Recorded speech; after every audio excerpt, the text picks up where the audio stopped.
Hello and welcome to Stretford, Paddock. This is the watch-along. Manchester United versus Burnley in what felt at the start of the season like a sort of innocuous nothing game. It's become one of the most important games of the last 18 months, maybe. I'm joined by Tom Cooney and Scotty as well. I'll start with you, Tom. How are you feeling? How are you? How did you think that Manchester United versus Burnley at home on the 30th of August might decide the fate of not just Manchester United's manager, but potentially Kobbie Mainoo as well? It doesn't surprise me. I feel like it's... If you'd asked me beforehand, you know, if the season didn't go perfectly to plan, first couple of games, maybe a couple of iffy results, would we be in crisis mode so quick? I would have said no. You know, after everything we said last season, it was almost a bit of a write-off. We gave him the opportunity to get into the squad, get his feet under the table, know the characters, know who he wanted to get rid of, do a bit of business. I knew we'd come in the season a little bit short, but yeah, I'm a little bit surprised. I mean, obviously that result in midweek it's just changed everything, because you can always go to Fulham and draw. Yeah. We played all right against Arsenal. You go out of the Carabao Cup, especially considering no European football. I thought the Carabao Cup might be a real opportunity for us to get to the latter stages, because everyone else will be resting players and we've got nothing else on. The manner we've gone out in, it does feel pretty massive. This game feels massive already. Yeah, it does. Scott, you were very pro-Amorim. I'm not saying we're as in you're not anymore, but the last time we spoke, you were very pro-Amorim. You thought this would sort of turn around and we're on the way to better things. How has midweek against Grimsby affected your thinking, if at all? I think now the balance is more with hope than sort of evidence. Right. And it has to be, really, doesn't it, when you look at his percentage wins. But I was like, Tom, if you look at the Arsenal performance, you're quite optimistic with that. Even Fulham, I think we win that game if Fernandez doesn't sky the ball over the net. So them two moments in isolated events, like the context of the season doesn't look so bad. But then you get the Grimsby performance and it's like the wheels have completely fallen off. But the margin for error this season was always going to be so thin, given what happened last season. He had very little room for sort of making mistakes, all for games like Grimsby. If that was a one-off, you do get these freak results where smaller teams beat bigger clubs in cup competitions. It does happen, but it's in the manner of the players' performances that night, and then the aftermath where he's sort of saying, well, the 22 players aren't going to go, you know, or they've spoke with their performance. It's starting to feel like Groundhog season, and I'm having fatigue with it. We'll get into some of the quotes from yesterday's press conference, because I think he sort of clarified a lot of things, and I wouldn't say necessarily pulled back on things, but explained why he said some of the things that he said. But before that, let's get into some of the team news, because obviously that is pretty important. If we can bring the team up, we've got Bayindir in goal. Bayindir returns between the sticks for this one. Then the rest of the team, I think it's what a lot of people sort of predicted it would be. You've got Yoro, De Ligt and Shaw, which seems to be the first choice three at the back. It's been the starting three for all of the Premier League games so far. Across the middle, you've got Ahmad, Casemiro, Fernandez, and I did wonder whether Dorgu would miss out, because he does tend to, I don't want to say punish like he's some sort of knobhead teacher, but Amorim tends to, if he thinks you've had a bad performance, you're not usually straight back in. He left Ugarte out for a few games, he's done it a few times. Dorgu obviously subbed at half-time against Grimsby, and Dallo starts today. And then it is, again, as I thought it might be, Mount and Burmo and Cunha up front. It worked relatively well against Arsenal, slightly lesser, or sort of not quite as well against Fulham, although the first sort of 15 minutes against Fulham was as good as we've played in 4 or 5 years. But again, 15 minutes does not a season make, as they say. Tom, what do you make of that team? Do you like it? Do you notably the changes, obviously Onana going out, Dorgu going out, Cesco again not starting? It's kind of as I expected. It's a good point you make about Dorgu, because I did expect to see him back in, but I didn't see the game on Wednesday. I was working, so I only seen highlights. He came off at half-time, did he, after a bit of a... So... There's three of them that came off. I think it was Dorgu, Fredrickson, and... Right. I can't remember who the other one was. Ugarte. Okay. They all came off, and obviously none of them starting. Well, there's up until a point, this has kind of worked a little bit this season, which sounds ridiculous in the situation that we're in, but I feel like I'm just waiting for, certainly with Cunha and certainly in Burmo, like Cunha's had chances, he's had opportunities at the post against Fulham, he had a great touch from the long goal kick, wasn't it, that was saved. Yeah. You're just waiting for these to get off the mark, because I don't think we are in that point where we're going to go and blow teams away. We can afford to miss chances, because don't worry, the chances will come. We'll win 2-3. We do need to take our chances. That's where we're at. You know, we're battling with teams, and often last season it was you really felt that battle. We miss a couple of chances, they don't come again. You get a sucker punch, and it felt like that against a little bit against Arsenal.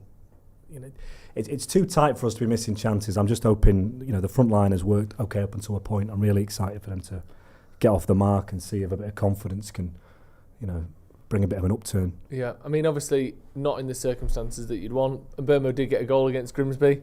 I don't know if that will give him a bit of confidence because he had a bit of a tough game against Calvin Bassey and Fulham. I think Cunha's probably been our best player so far this season, or him and Yoro maybe sort of vying for that title.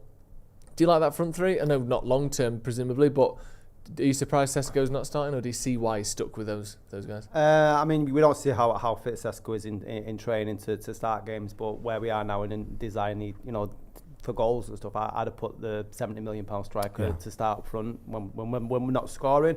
But if you look at last season to this season in terms of chance creation, I'm thinking when United played Arsenal, we created more chances that game than anybody else that weekend. That wasn't happening last season, but we're still not putting the ball in the back of the net, so it's still you've got the equal frustrations with that. Mount's improved on the performances that I saw last season, but I know Amarim's a big fan of him, and obviously starting another game today. He's very industrial, but I don't really see the sort of, the final product with him. So he runs around and very busy and impact the games. But when you compare it to Cunha, he's so direct, and it's these little moments that haven't gone our way. Whether it's the penalty decision we didn't get against Arsenal, or whether it's Cunha if he hits the ball lower, we score, or it hits the post and stuff. So these things can change the games, or the Bruno Fernandez penalties. Yeah. So I'm sort of clinging to the hope now that once we do get one goal, then the sort of pressure will lessen a little bit and they can relax. But that's not helped by the goalkeeper situation. Now people are calling for Amarim's head. Now if Amarim stays or Amarim goes, if Manchester United have to continue another season with Bayende or Onana in net, we're always going to go to shit, because I don't think that footballers can fully concentrate on what's in front of them when they're always looking over their shoulder, wondering what he's going to do behind you. You can't do that. You can't look at what's coming towards you as a defender, any attackers, when you're worried what he's doing behind you, and that will naturally affect the players in front of him. So until that's sorted, I'm worried that we may concede more than we actually score.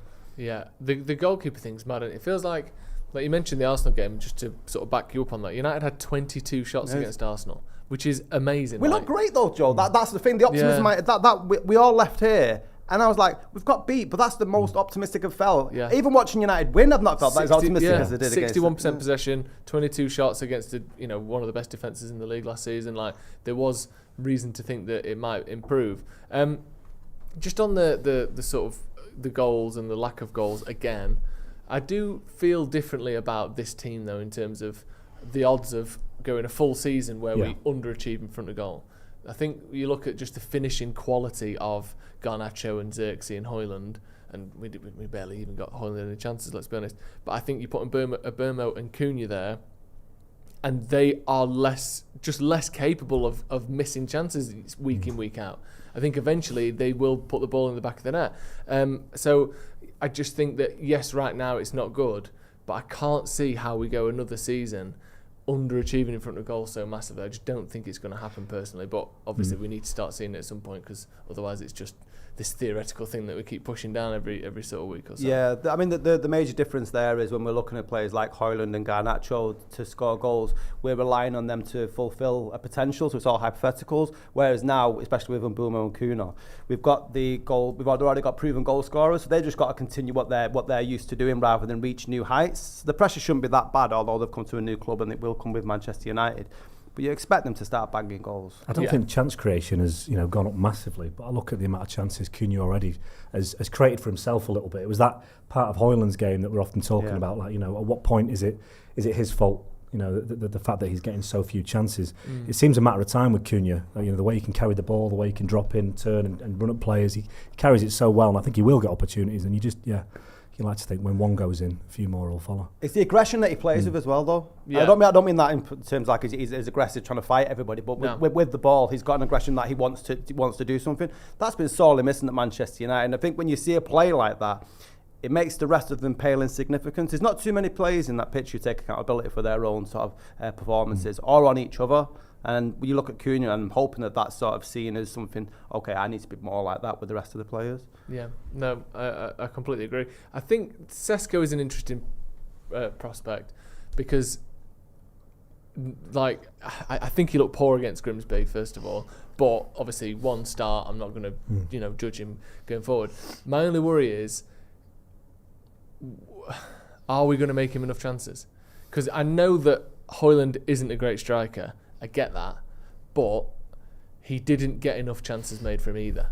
So, yes, maybe his movement's not good enough in the box. If you'd have swapped Højlund out for Haaland, I'm sure he would have got more goals than Højlund did, obviously. But he wouldn't have got 40 goals or 30 goals like he gets every year for City. I think if Haaland played for Man United last season, he probably would have ended it on maybe 20 goals all comps.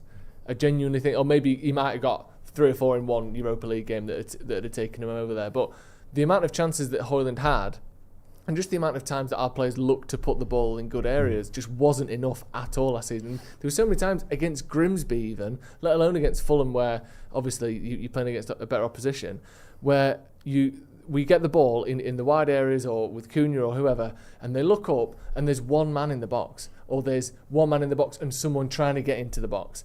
And then look at the goal that Fulham scored against, obviously I don't expect people to go back and watch it this second. There was 3 and then a 4th Fulham player arriving in our box to put that ball in. You think, why can't we get, yes, it only takes one of those players to score the goal, but if you're putting a cross in and you don't hit it exactly how you want to, then that cross is done. You need numbers to cause the confusion, of course don't you do. you? I mean, it's gotta be. Yeah, I don't need to explain to people why having more attacking players in the box increases your chances of scoring, but I just worry for Cesco that he's going to be stood in the box by himself, a centre-back in front of him, a centre-back behind him, and a keeper ready to clatter him. And if he doesn't get 20 goals this season, it's going to be, he's the new Højlund. I just think we need to find ways to get people up there. And one of the problems that this formation has, or seems to have at times, is if you've got Mbeumo stretched wide, even though he's your 10, he's often dropping wide. Yep. Ahmad on the overlap, you've only got really Cunha and Mount to get into the box, because Fernandez and Casemiro can't do it as much. Too much ground to cover. So on counter-attacks at times, I worry that we're going to struggle to get enough players into the box. But all systems have areas that they're stronger in and weaker in. I think a lot of the system talk and the formation talk is massively overblown. I remember said it himself, like, we don't play 3 at the back for 90 minutes of every game when we're attacking, when we're defending, or 5 at the back. It changes and it is fluid. So it's easy for people to spot and say, we're not winning, the formation's different, it must be the formation. But I think there's a lot more to it. There was a criticism of, am I right that De Ligt had a lot of the ball in the second half? Yeah, he was like in their penalty box and stuff. But it reminded me of the City Arsenal, where everything was going through Ruben Diaz.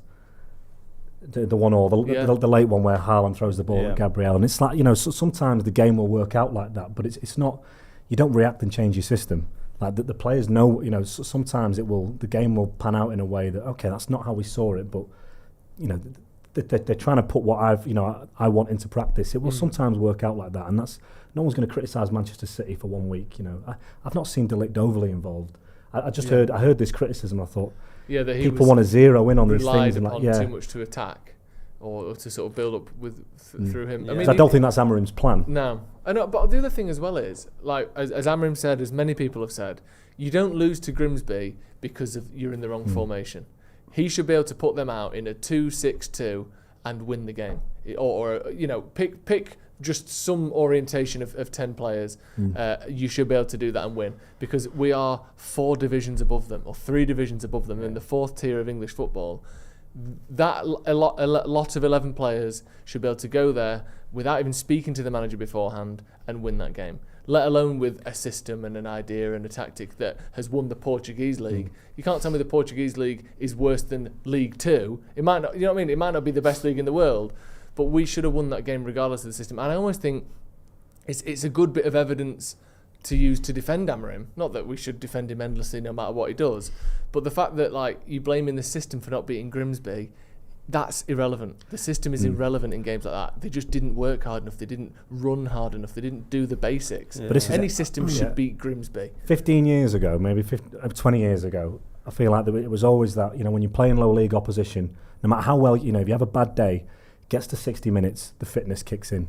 The massively superior fitness of the better teams will kick in and they'll get over the line. I think that's one thing that's changed. Yeah. Sides down the league are a lot fitter now. So if you put yourself in a situation like United did on Wednesday, the one thing you can't count on is they're going to run out of legs. they will keep running, and if you can't match that, then you're vulnerable. Yeah, and also they sat back and they defended well, and the weather was nightmarish at times. The ball was running through the Grimsby defender, fell over. Cesco fell over trying to control it. Obviously, that's not helping them any more than it is us. But they're defending a lead with. But we've stuck the ball in our net twice. Yeah. You know, we're through ridiculous circumstances. To do that in any game, it's you're asking for trouble. Yeah. I mean, let's talk about Bayindir a little bit, because I think he's obviously seems to be the first choice, if you can call it that. I don't even know what. Best of two bad options. Yeah, or whatever, I don't know if Amrim's just sort of got one on one side of the coin and one on the other, because they seem to have similar weaknesses. They seem to be making mistakes at a similar rate as each other. Bayindir, I'm not going to blame him for Onana's mistakes against Grimsby, but it's been a constant thread throughout this season so far.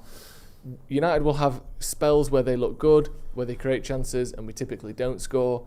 As soon as the opposition has a decent spell, a decent chance, a couple of corners in a row, partly because of the flimsiness and sort of poor form of our goalkeepers, the opposition just gets a goal whenever they have a small spell of possession and of chance creation. Not even important, because it's obviously important.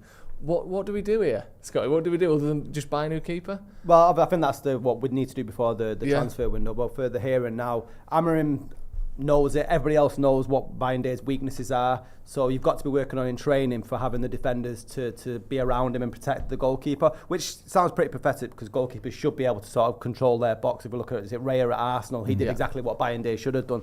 But he's not going to do that. It's not as part of his DNA. So now it's on the manager, because that's where you earn your crust, is by finding ways around your weaknesses or how to protect them. Yeah. So, I mean, that's the nervous thing about looking at that team, is that I fully expect Burnley to start throwing balls into the box, some big lads nudging into Bayindir. Why wouldn't you? Everybody knows that's our weakness. That's their route one. If Burnley get a draw, it's a great result for them. It's terrible for United. Yeah. I think Bayindir saves that first one on Wednesday. I think all round Bayindir is a better shot stopper from... I don't think he's going to shock you with one that he lets through his body like Onana will. Onana's mistakes are inexplicable. It's so random. Whereas I think Bayindir, it's very clear what his weakness is, and it's the weakness from crosses. I think what you're probably seeing is Amorim solidifying Bayindir as the one who's going to stay at the club this year as his number 2. Yeah. He's trusted to be that for this year. And I think Onana's done. I really... There's not been any real links about teams interested in I know signing. that's the thing. Telling that though, isn't it? Yeah. Because we're linked with the goalkeeper from Antwerp. Yeah. And that seems to be ticking along like it's... Yeah, it sounds like it's... There's interest from Turkey, I think. There's interest from, obviously, us. Yeah, it seems to be moving forward. But it's one of them where it's almost like, he's leaving. He's definitely going. But we're not really sure quite who to yet. So, but it's definitely, it seems like it's a strong possibility that it will be to United. That's a great point that you made, though. Like, once, because you can recognise the weaknesses in Bayindir, you can try and find a ways around them. But because it is so sort of random with Onana, how do you sort of prevent that? Crazy concentration issues and just decision making. And I think that puts you under a lot more pressure as a defence. Yeah. When you just don't know what he's going to do. No. It's real roll of the dice stuff in it with Onana. And I thought Bayindir's distribution was at least quite good against Arsenal. Against Arsenal, it was excellent. So he's got strength to his games, he is a decent shot stopper. He's just really weak from crosses and when players put the ball under his bar. Yeah. Couple of interesting things that have happened this week. Solskjaer and Jose Mourinho have both been sacked within 24 hours of each other. Obviously, I was thinking of all the other ones, but I don't think... Is Van Gaal managing at the minute? No, I'm not even sure he is he? I think Rangnick's still... in the Austria job. Yeah. And obviously David Moyes is flying high at Everton. They're the best they've been in about 5-6 years. I wonder if Man United have ever had 3 managers sacked or former managers sacked in a week before. Do you think that's ever happened? It can't have, can it? No, can't. There's no chance. Well, I mean, to be fair, once Fergie had been here for most of the time, none of our other managers even managed anymore, did they? Like, it could have. I mean, it could have done. When did Atkinson start managing? Yeah, did he go to Villa after United? Was it? Yeah, I don't know. Thinking around the time of Bruce and Ince, maybe when they were. I don't know. Yeah, that's possible. Yeah, former players, but I mean, God, it'd be. There's rumours Ten Hag's on his way out, isn't there, as well this weekend? Well, that surely not. He's been there. No, I've seen the rumours, but surely I saw the first signs of people not liking him. What everything. He's been there 3 games, and you had a really good team, sold the entire team, and are annoyed that your manager's not playing that well. I mean, yes, I get that he had weaknesses, but He won 2 trophies in 2 years, got to 4 cup finals in 2 years, and finished 3rd in the Premier League. I mean, come on. It's a reputation destroyer, this club. It is. 4 cup finals in 2 years and won 2 trophies. That's... 3 cup finals in 2 years. Apologies, we lost the FA Cup final, didn't we? 3 in 2 years and a top 4 finish as well. He's not a bad manager, Ten Hag, but obviously not right for United. I just think... Imagine him getting sacked after 3 weeks in the Bundesliga. That'd be insane, wouldn't it? Did you see that thing as well that everyone was getting mad about? Harry Kane sort of rang up his 90th Bayern Munich goal. Yeah. He scored 90 goals for them already. That's insane. Feels like he's only been there about 6 months. 90 goals in 95 games, I think it is. Just unbelievable, isn't it? It's a crazy league. Like even the second best team in Germany at times is a feeder club to Bayern Munich. It's weird, isn't it? They just blitz it all. They have like teams that just come and go for a couple of years, don't they? Like, who was it? Was it Wolfsburg won it like 15 years ago, 20 years ago? And then you'll have like Dortmund for a couple of years, and then, Leverkusen will try for a couple of years. Yeah. But typically it's just Bayern doing what they want, isn't it? We've got a few super chats. Adam Ferguson, there's been a lot of this in the comments actually, so I'm glad we can talk about this. Dalot starting is an utter disgrace. Scotty, thoughts on Dalot starting? I know Ronaldo's a big fan of Dalot, but I just worry for the lad's IQ. I think what Amorim's trying to implement seems to be too difficult for Diogo Dalot to sort of compute, and he seems to be a player that just runs around like a headless chicken, and he does worry me. He's great. I prefer him further up the pitch than at the back, which is worrying for somebody who's supposed to be defending. Yeah. Who's the other option though? I mean, I guess I think that's the issue. I don't think Mazraoui has the athleticism to play in that. Dorgu would obviously normally be playing on that left wing back slot, but I think, like I said, I think he's been dropped because of the Grimsby performance. He gets subbed off at half time in that game. He's nailed on to start Dorgu, isn't he?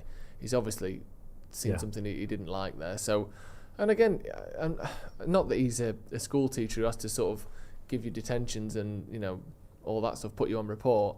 But I do think if you have a really bad performance, or one especially that is based around effort and application, not just like, you missed a penalty or you slipped over when you were trying to do something. Like, if it's a bad performance where you look like you weren't bothered or you're deemed to have looked like that, I do understand. Well, you've ignored instructions. Exactly. There's only so many cards he's got to play, Amorim, when you're trying to get your message across to players. It's fair enough. Danny Sabbath says Dalot is Burnley level. Take that. Jake Bennett, as bad as it is, we still need to give Amorim time. I don't see this getting better quickly under another manager. Patience and prayers, boys. Now, we will, I'm sure, have but look at, Thomas Frank Brigade, which actually used to be called look at Ange Postecoglou Brigade when they won, 8 of their first 9 games a couple of seasons ago. What United are trying to do, Tom, is build for the future and build a team that is capable of winning the league in 2 years' time. Not just have a nice little spell where we win 8 out of 10 games and then slowly decline for a year and a half, sack the manager and repeat. Is doing things the way we're doing things now conducive to that plan, do you think? I don't know. No one knows. It's scary, isn't it? It's very scary. Thing is, do you know what? I was thinking about this before and just thinking, I really... more than ever, I can't deal with sacking another manager. I feel like we get sucked in, or maybe not we, but some people get sucked into this idea that it's like, okay, the next decision to make, the best thing for this is to sack the manager, bring someone else in. Yeah. But invariably, then once you get into it, it's the dust settles. It's okay. It's a brand new project, and it's back to the beginning. You can't keep doing that. How many and I understand if maybe Ten Hag wasn't right, but we've had There's been a line in the sand drawn with the new ownership now, and there's been a lot of money spent on players. We know we needed to bring the level up. I don't think we are judging this team, as you say, against a side that can challenge at the top of the table, and we've been absolutely miles away. Yeah. So you bring players in, you make these small changes. Are they going to fix overnight? There has to be some patience, but it's knowing where to. I think as with Ten Hag, I think one thing that we're probably a bit burnt from is. Did we have too much patience? Did we have too much trust that, okay, the job's massive, it's going to look like this for a bit, but then it will turn around, and then we're like, actually, we probably sat on this for too long because we should have seen the signs that it wasn't right. But it is very hard to identify when it's not right or it's just part of this painful process of transforming the culture of a broken club. I think the difference between Ten Hag and Amorim, outside of Ten Hag getting trophies but in their formation, is that Ten Hag changed pretty early in terms of his principles and formation to suit the league or to suit the players around him, whereas Amorim's very sort of, I know what I want and this is what we've got to build on. Now the board have to back him for that. If we are planning for the future, then and you want to build something sort of fundamental that you can grow on and be more successful year in, year out, rather than just sort of grabbing wins every sort of like 2 seasons, then you need stability at the club. It just can't happen where we get managers in and out. I was trying to think of a nice analogy of this, but what you seen the Transformers, right? Okay, so what Amorim's trying to do at the moment is build a car, right? And then on top of that, we can maybe become Optimus Prime. Yeah, does that work? It does work. I think it just about works. Yeah. I think that's good. That was me on the Metrolink. Yeah. Well, no, but I do understand that, and like you said though, Tom, it's hard to know exactly whether we're building a car or it's like scrap heap challenge and this thing's just going to clap out and never become anything. But like, I know someone mentioned in the comments that Postecoglou beat us in the cup final. I get that, but he got sacked because things went downhill and the players fell out. And the same thing with Ten Hag, where it's, you can almost sort of trace the Postecoglou line with Ten Hag. It was a similar looking trajectory where things get better straight away, pretty much. Ten Hag's first season was very good. You win a trophy. I know they won the trophy at the very end, but you won the trophy. Then actually, the weaknesses of this system are slowly being revealed. The players are turning against him, his personality traits, and the fact, and let's be honest with Ten Hag as well, for most of the time he was here, he was having players bought for him by people who were incompetent. Yep. That didn't help him either. That first summer with Anthony and Casemiro in particular, we took a massive axe to his sort of, to his tree in terms of taking him down. And then by the end, it sort of fell apart, and as it tends to do. The difference with Amorim, hopefully, is, like you said, he's still trying to build that first iteration of what's his style, what's his team. And you have to back him for that, because otherwise there was no point bringing him in the first place, even through the difficult results. If you're not going to give a manager more than 6 months, then, why change to a different system? Why bring in a different manager in the first place? I just think that we have to hope that, because he says it himself, he talks about learning this system and this way, and then we can adapt from there. Getting them playing his way isn't just about the formation, it's about a set of principles that are what Amorim wants. And he hasn't changed that, and he hasn't compromised on that just because the players don't quite suit it or it's not working straight away. And I don't think there's any other way to do it. I think if you compromise like Ten Hag did, eventually you're going to come unstuck because you don't truly believe in the thing that you're doing, and you're just patching things over all the time, and eventually you run out of plasters and you bleed out anyway. I think with Amorim, at least he's trying to build it from the ground up his way.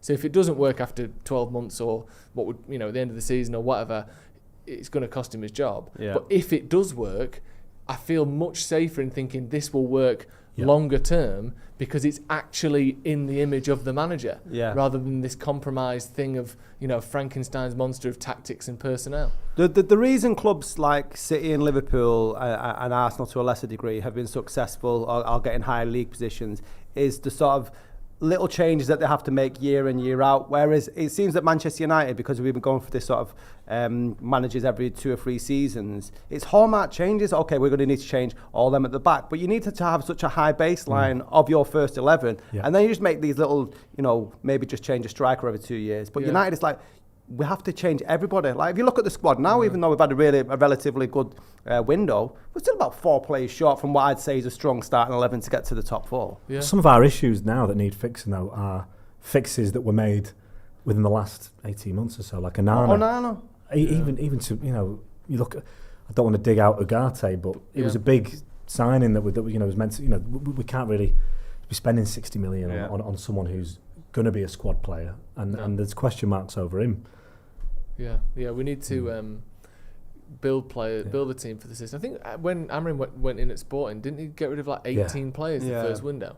And part of that, I guess, would be attitude and trying to clear out this sort of, I don't even know what it is like. Do you know sometimes you go to your mate's house who you've been mates with, and you go in and it smells like them. And then you realise, oh, you smell like your house, and everyone sort of smells like their house a little bit.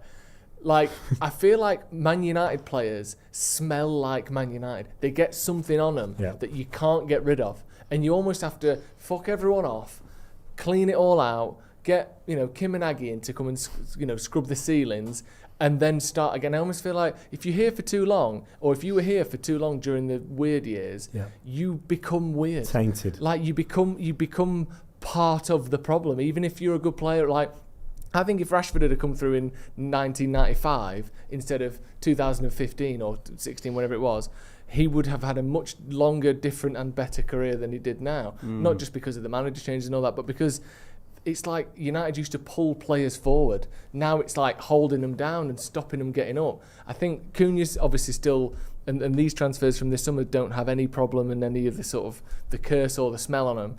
But I do think certain players, Onana, he's been Man United. Højlund, done. Certain players, you look through them and they don't even have to have been here long, and they're like, we've done you already. Certain players just get absolutely finished immediately when they come to United. It's so weird. And like McTominay and players like that, some of them can even leave and sort of flourish again. Yeah. But it's so weird what happens to people when they come to Man United, isn't it? Yeah, there's no way that we, over the last few years, just happen to have signed the two young managers from that pool of promising young managers that are bringing a system to the Premier League that just cannot possibly work. Yeah. And other managers, were better options to bring in that have done all right at other clubs. Like it can't be that way. There's no chance it's this bad because of the system they're trying to operate. No, there's more to it. I mean, look, we'll use this example a lot, but Pellegrini at City, we've seen from, I know he was decent at Real Madrid, but we've seen from Pellegrini's, but even then he wasn't great with a fantastic team. Yeah. We've seen from Pellegrini's post-City career, he's not a top manager. He's a good manager who can do bits. He won the league with Man City. Like Mancini, then Pellegrini, then Pep, all won the league, consecutive managers. They weren't all just the best manager in the league at the time who happened to get the best out of them. I don't think Slot is the best manager in the Premier League, or even, like you said, necessarily the best from this kind of pool of 40 to 50-year-old managers that we're seeing push through at the moment. But he came in, he had a great team, allowed them to play the way that already worked for those players, and let them just carry on and win it. But I think United can't do that. We can't have a manager come in and go, enjoy yourself, lads, because the squad isn't good enough. The fact that we've got Casemiro, again, he's not been that bad this season, starting again today. He's our first choice defensive midfielder all season so far. That cannot be sustainable, really, can it? I know we want Belabor, so we've said publicly, or as close to publicly as you can have, we want to get rid of him. But you're not going to be able to do that much when you've got Casemiro starting week in, week out, Dalot starting, Bayindir or Onana starting week in, week out. Still massive holes here. But it wasn't that always going to be the case? And is it not down to us fans to have that sort of patience and not expect instant gratification? Yes, last year was a complete shit show and nobody enjoyed it, especially getting beat by Spurs in the final. But knowing the sort of how low and far off we are from being top players in every single position, we do need to have that patience. At the moment, you could put any top manager at Manchester United, and I don't, even with the goalkeeper situation particularly, would set the league alight. It just wouldn't happen. It's like Lewis Hamilton driving a stagecoach. Yeah, it is. And what you could definitely have, because people I'm sure will say it in the comments, you could definitely have a manager come in and win more than Amorim has, 100%. I think if you brought Ten Hag back in, he'd probably win more than Amorim did. But it goes back to the point we made before of making a squad for the manager and actually trying to set up a system that can work long term, not just short term. I genuinely believe, I know he said it himself on a podcast and everyone used it to take the piss out of Amorim, which is fair enough. If you'd have brought Sean Dyche in November when Amorim came in, he would have picked up more Premier League points than Amorim has right now. I genuinely believe that. I think most managers would. But that's because he's a manager that gets players doing the sort of the Premier League thing and the short-term thing, and anyone, you can set up well from set pieces and you can sit in a block and sit back and counter-attack, and that's all well and good for 20 games. But we need to try and challenge for titles again in 2 seasons, 3 seasons. You have to have a manager who's got a system and a player and players that actually work for that system, not just a short-term Jose or sort of Sean Dyche kind of manager. You need someone that's actually going to change things. Well, Sean Dyche sort of builds teams for the here and now, whereas Amorim's long-term goal is to build a legacy, and that's the difference. It's a different football as well, isn't it? Completely different. And I get the point with Sean Dyche, but it's easy to pick at Man United at the minute with stuff like that. That's completely. But isn't that Ineos's fault? Because for getting Amorim in when they did. Yeah, well, we're not under this pressure now. So if we could have, considering where we ended up finishing, in the league. Would it have made any difference if we got, I don't know, someone in as a caretaker manager till the end of the season and still finish 15th? But do you think we're in a better position because of it? Because I don't know if him coming in the summer would have resulted in the exodus that we've, you know, because they really needed doing that we've. But yeah, the pressure's way more. Yeah, I think the problem that you've got so far is that we know we can't fix everything, but one thing that we have gone big to try and fix is potency at the top end of the pitch and scoring goals. And even though it's looked better. So far, we've scored 1 goal, which was an own goal. Oh, sorry, no, we got the 2 against Grimsby. But in the league, it's 1 goal, which was an own goal. We missed a penalty. It's like it's not that part hasn't ticked yet. So I think when you talk about what we as fans should expect, it's a little bit. I look at it like that Klopp first season, which I've spoken about before, where there were still loads of issues with that team that needed fixing, which he did in the summer. But you saw the tide turn a little bit. They had problems defensively, clear issues that need to fix, but they were scoring goals, they were exciting, it looked like you could see a path forward. And I think that's what needs to happen for Amorim quickly. That's what they've tried to do this summer. You need to see this path forward and that we start scoring more goals, because last season was abject in that regard, and that puts so much pressure on when you're not scoring, you're not taking chances. And then teams won't take more chances against you because they think they can outscore you. They don't trust you to take advantage of the space behind. So we need to start you're scoring in the first 10 minutes against Fulham. Cunha takes his first chance. It's a different game. That's what the big clubs do. They have players that will do that.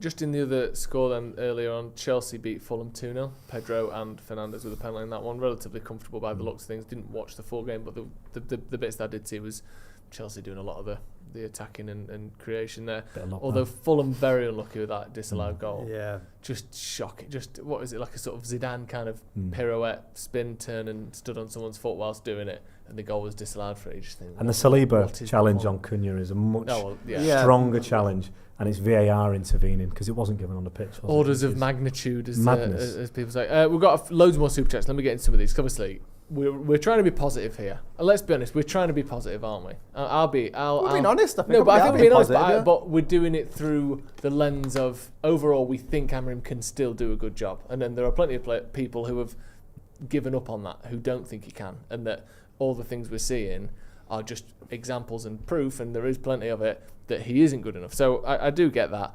We've got loads of chats kind of going both ways, so let me get into some of these. Jake Bennett, very much supporting Amorim, says, as bad as it is, we still need to give Amorim time. Did I read that one? I think I did. I don't see this getting better very quickly under another manager. I did read that one. AP Quinn said, I rewatched the Grimsby game, brackets, I love pain. That's a mad thing to do, isn't it, rewatching that? Do that to yourself. I'd heard the podcast and reactions before seeing it. We were bad, no doubt, but with an okay keeper, it's probably a scrappy 1-0 win. I still have hope. Do you ever do that where you go back and watch losses in particular? Because they're the ones you want to watch the least. And I'll be honest, mostly I don't do it. Sometimes you watch them back and go, oh, now I know what the score ended up being. We weren't as bad as I thought we were. And I'm not saying, I don't know with the Grimsby, I'm not doing it, but sometimes you go back and you go, it felt like we were just dominated the whole game, but we were the better team for this 10 minutes and this 20 minutes, and we had those 3 really good chances. Like the Fulham game would be a good one to do that with. Yeah. Because I think in the moment it felt like they battered us. But like you said, the first 30 minutes, we should have been out of sight. It should have been 3-0. I get that more from watching the game live, and you think, okay, it actually wasn't that bad. At the ground. At the ground, yes, and then people at home will tell you, oh, we got battered. I'm like, really? That's not what I observed. But that's obviously the main narrative that ends up being talked about. And the thing as well, like the commentators are a big part of that. Because what the commentators say, like people do it a lot with boxing and fighting, where they'll turn the commentary off because if the commentators are telling you that one guy's jabs are landing more than the other ones, or he's controlling the ring, or this, that, and people will go, he's done that thing again.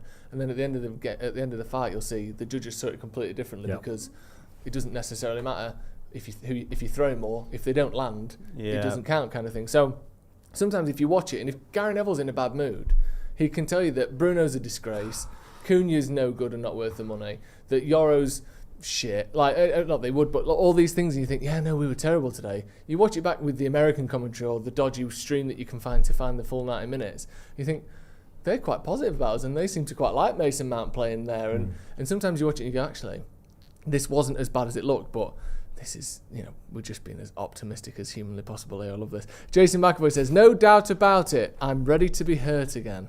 Yeah, me too. Although I don't think we're going to today, but I guess that's the nature of being forgiving and being hurt again, isn't it? Red Army says Maguire is United's best centre-back, also the best leader. Interesting. I think off the pitch, he does seem like a good leader.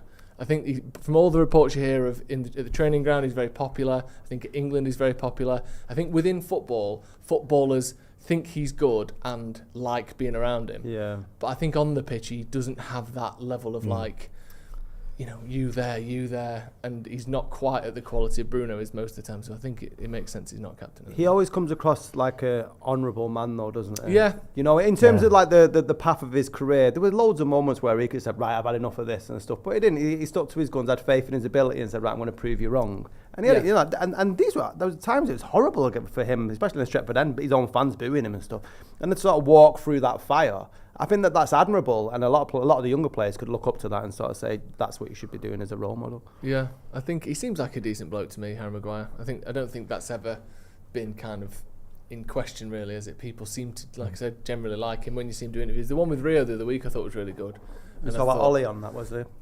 He talked about the Ollie and the tactics there, and Rio asked him about his most difficult times and stuff, and he sort of said about how like almost more his family feel it than he does because he can shut it off, but they're kind of just members of the public who go on Twitter and go on socials and they see all the hate he gets and the grief that he gets. And I think there's a couple of times where he had his sister or his mum or whatever sort of replying to people's tweets and stuff, which I think I think my family would probably do that if I was having hundreds of thousands of people slag me off all the time. My family join in.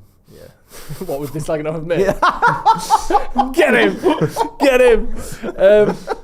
FBL Mickle, great stat. Last time we started the season with a draw and a loss, we ended up winning the league with Ronaldo really coming through. Is this Cesco's big season? ? Fingers crossed emoji. Or maybe it's the National Lottery emoji, I'm not sure these days. So the last time we did this, we won it. We'll win it again. Although, when did we start winning that season? Maybe it's worth having a look. We got beat Everton, didn't we? Fellaini had a first game of the season. Carrick playing centre-half. Nick Tannehill says, manager got a new striker and doesn't play him. What a clown.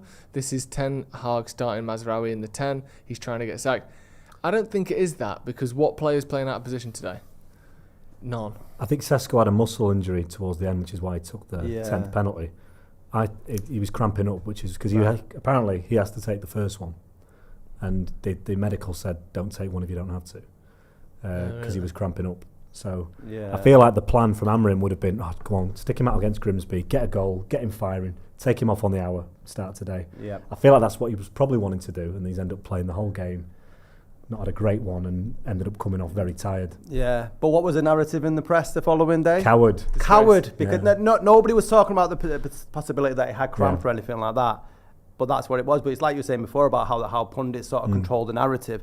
I mean, with respect to whoever was talking about Cesco there, you don't know what his fitness condition's like. I know. You don't. And it'd be worse if he has got cramp or he's not 100% fit to go out and have a lacklustre performance and not score again because of it. Why put him under unnecessary pressure? Cunha and Mbeumo and Mount should have enough in them to score against Burnley.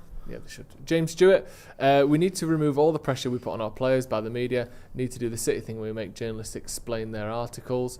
I think a lot of the pressure, the problem is, it's hard to take all the pressure away when you keep losing.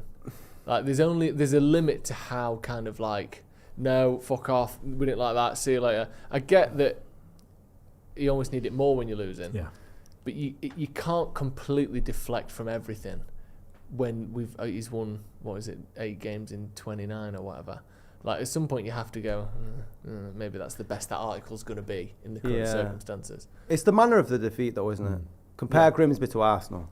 Yeah, of course. Yeah. The players can get beat, but if they put 100% on the pitch and we got done by a bad goal, you got to hold your hands up. They could have done nothing more. Yeah. But when you go up against Fishmongers FC and they can't be arsed, what is that? You deserve all the pressure you get. Yeah, no, that's true.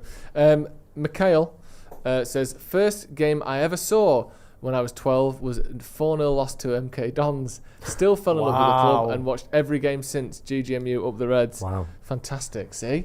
You wouldn't be a United fan today, though, for your mental health, would you? If you had a choice. If you were picking, you wouldn't be. You wouldn't go, that looks like it's fun.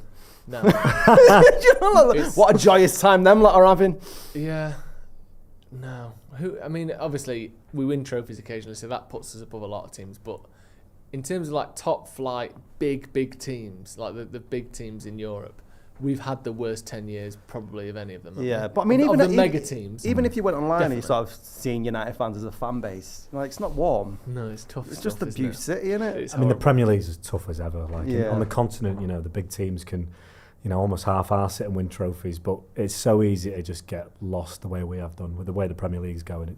It's a big one to turn around. Yeah, when you got the newly promoted team spending like 140 million quid or whatever it was, Sunderland have done, Mad. you think. I mean, to be fair, it's all weird, isn't it? Because you see a lot of like Spanish pundits and Spanish. It seems like the presidents of Spanish football and Italian football teams are very outspoken compared to here. Yeah. Like, well, you never really hear president of an English football team slagging off other clubs, but it's quite common that someone will come out. I think you see like Spanish club presidents talking about how the Premier League has got all the money and it's not fair and we're running away with everything. But then you think, well, part of it's because we distribute the money out across the league more evenly than most countries do, so it doesn't all just get stuck with Real Madrid and Barcelona. The president of why did I go for Getafe? Getafe, fucking hell, isn't coming out and saying that. Well, why would I go? Other than Real Valladolid. Fucking hell, cut that. What do you mean live? I said cut it.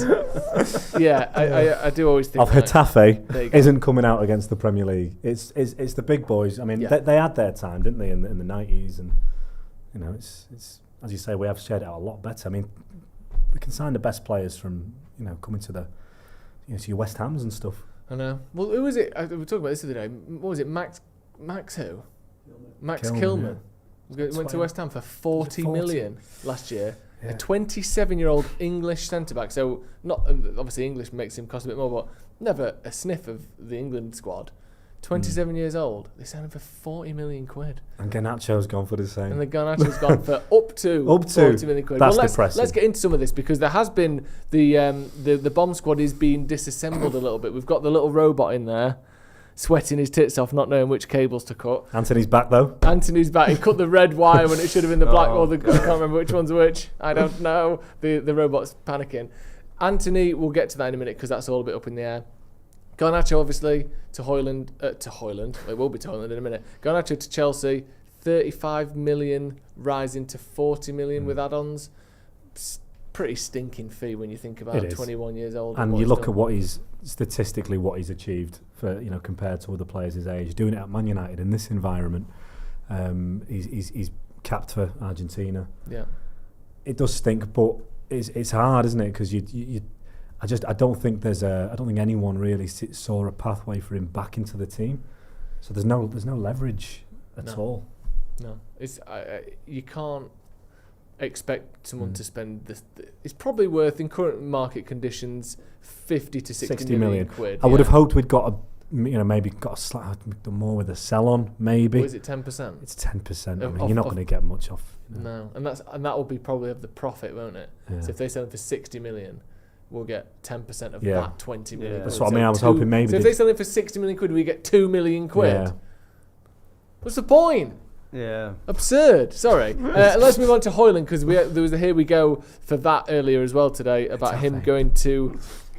Why has he picked Getafe? To Napoli. Loan deal for €6 million with buy option clause that can become mandatory under certain conditions, worth €44 million. So €50 million package potentially for Hoyland at Napoli. I think one of the big parts of that set of conditions is them getting Champions League football, because obviously that helps their budget a lot and it means they've had a good season. Where 40 million quid seems low for Garnacho, 50 million euros feels pretty decent for Hoyland. It does really. But that's 20 million loss on what we paid. Yeah, somewhere roughly in that ballpark. Yeah, maybe 15 million. Yeah. I think it's a PSR gain though, right? Because obviously with the value of the contract. I don't buy too much into this because it is a loss. We've signed a player with potential and sold him for less than we paid, but the deal on paper is actually really good. I guess obviously with Garnacho it would have been pure profit, which is why that's disappointing, because that would have been a massive amount of money, because you can spread that over a long time. Yeah, I mean, I wish Hoyland all the best. I think it wasn't fair to the lad when Manchester United signed him to be the number one striker at Old Trafford. He was far too young and inexperienced. And in many ways, if he stayed at United, it could have been the ruin of his career, because he would have just got under more and more pressure. And it looked like he never came out and didn't look like he wasn't trying. Like there was that about him. And the way he's sort of gone through this sort of transfer window, I imagine he wanted to stay at United for a while, but when he knew his days were numbered, he's gone about things fine, as you should when you're leaving a football club. And you can compare that to the likes of whether Sancho, who's going to be there till I don't know, till I'm 62, or Anthony, who's like going on. He clearly wants to play, doesn't he? Football is his priority rather than the sort of the financial aspect. Everyone's getting beat. They're all rich men, but he wants to progress. And it's a lot of money, and it goes to show, like you said, he's still young. He has got goals for us. You know, I know 26 goals in 2 seasons isn't nearly enough, but it's not an utter catastrophe. He's got double digits both seasons for a team that was awful around him as well. Like I said, I'm not saying we should have kept him. I think now was the time to cash in on him. But I don't think his career and clearly his reputation hasn't been completely destroyed, because whilst on one hand we're struggling to get 20 million quid for Sancho, who was far more highly rated than Højlund ever was, you're getting 50 million euros if conditions are met for Højlund. Clearly, people think he's a good player. He's scored them goals in spells as well, hasn't he? Yeah. So I think people will look at that. It's not like it was been spread out over 2 years. There's been times where he was obviously confident, and I think they'll probably look at it. His career has been a massive confidence knock. Yeah. And there's a player in there. And there's a difference as well. Whereas he was playing for United at what might have been our worst ever. He's gone to a Napoli team that just won the league last season, haven't they? So that's like when we were talking before about having a baseline of a team. He's not going in expected to lead the line. They've got Scott McTominay. But they'll be looking at McTominay as well, won't they? Yeah. And they'll be sort of seeing him as being a little bit of tinkering here and there by adding him, rather than the whole pressure of you don't want all the Napoli on you, do you? No, absolutely not. But again, if they do back you, of all the teams to go to, if you're a confidence player, you're a god, mate. Of all the cities I've ever been to, I don't think I've ever been to any where the obsession with one football team was more clear than there. It's not just you see a couple of shirts here and there. The city is basically just an extension of the stadium and of the team. So if he can get his confidence there, what a place to do it. And what is it? 6 goals in a row he scored for United at times. He's clearly someone that's capable of scoring, and then the next week again and again and again. It's not like you said, he gets a goal here, a goal there, and just plays an average game but isn't good enough. When he's on it, he's very good. Amram speaking to Sky about the starting 11. He said, we have to take account of what we see against Grimsby. Cesco did 90 minutes. We were thinking a different thing, but he did 90 minutes. Who was it who just basically said that exact same thing? That he thought he wouldn't end up playing the amount that he did, and he had to, so now he's not ready. He said it was a struggle in the end because he didn't play so many minutes pre-season, so there you go, that's why Cesco isn't starting, not quite ready fitness-wise and sort of physically. He said we're going to return to Altay because he's doing his job in the league, and Patrick Dorgu, sometimes we change that position because of the foot, to have a right foot in there, to see the characteristics of the opponent and to try to also imagine the game in the end. So, he explains things there. None of it, I think that's Dorgu dropped. Anyway, is it? Yeah, maybe, yeah. Tom Boyce, actually, before I get into this super chat, get your score predictions in the comments. Scoreline and goal scorers as well, please. Who do you think is going to score, and how's the game going to go? Are you nervous? No, I'm just thinking about score predictions. I forgot we do that. I always forget. I've no idea. Well, you got a minute while I've got a minute. Cheers, Joe. Tom Boyce says, do you think it's players' positional discipline? Bruno and Dalot are 2 of the worst for vacating space in my position. In my opinion, I don't think it helps for sure.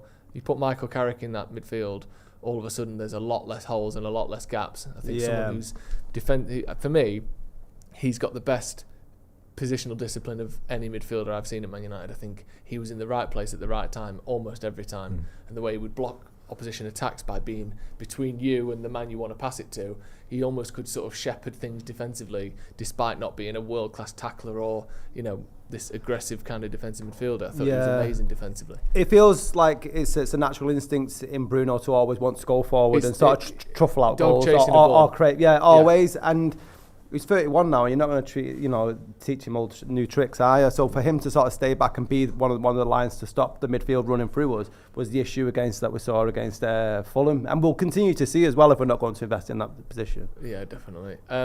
Mathematics says, afternoon all, just back from the dentist. Hopefully this match is less painful. Interesting. I'd have stayed under anaesthetic.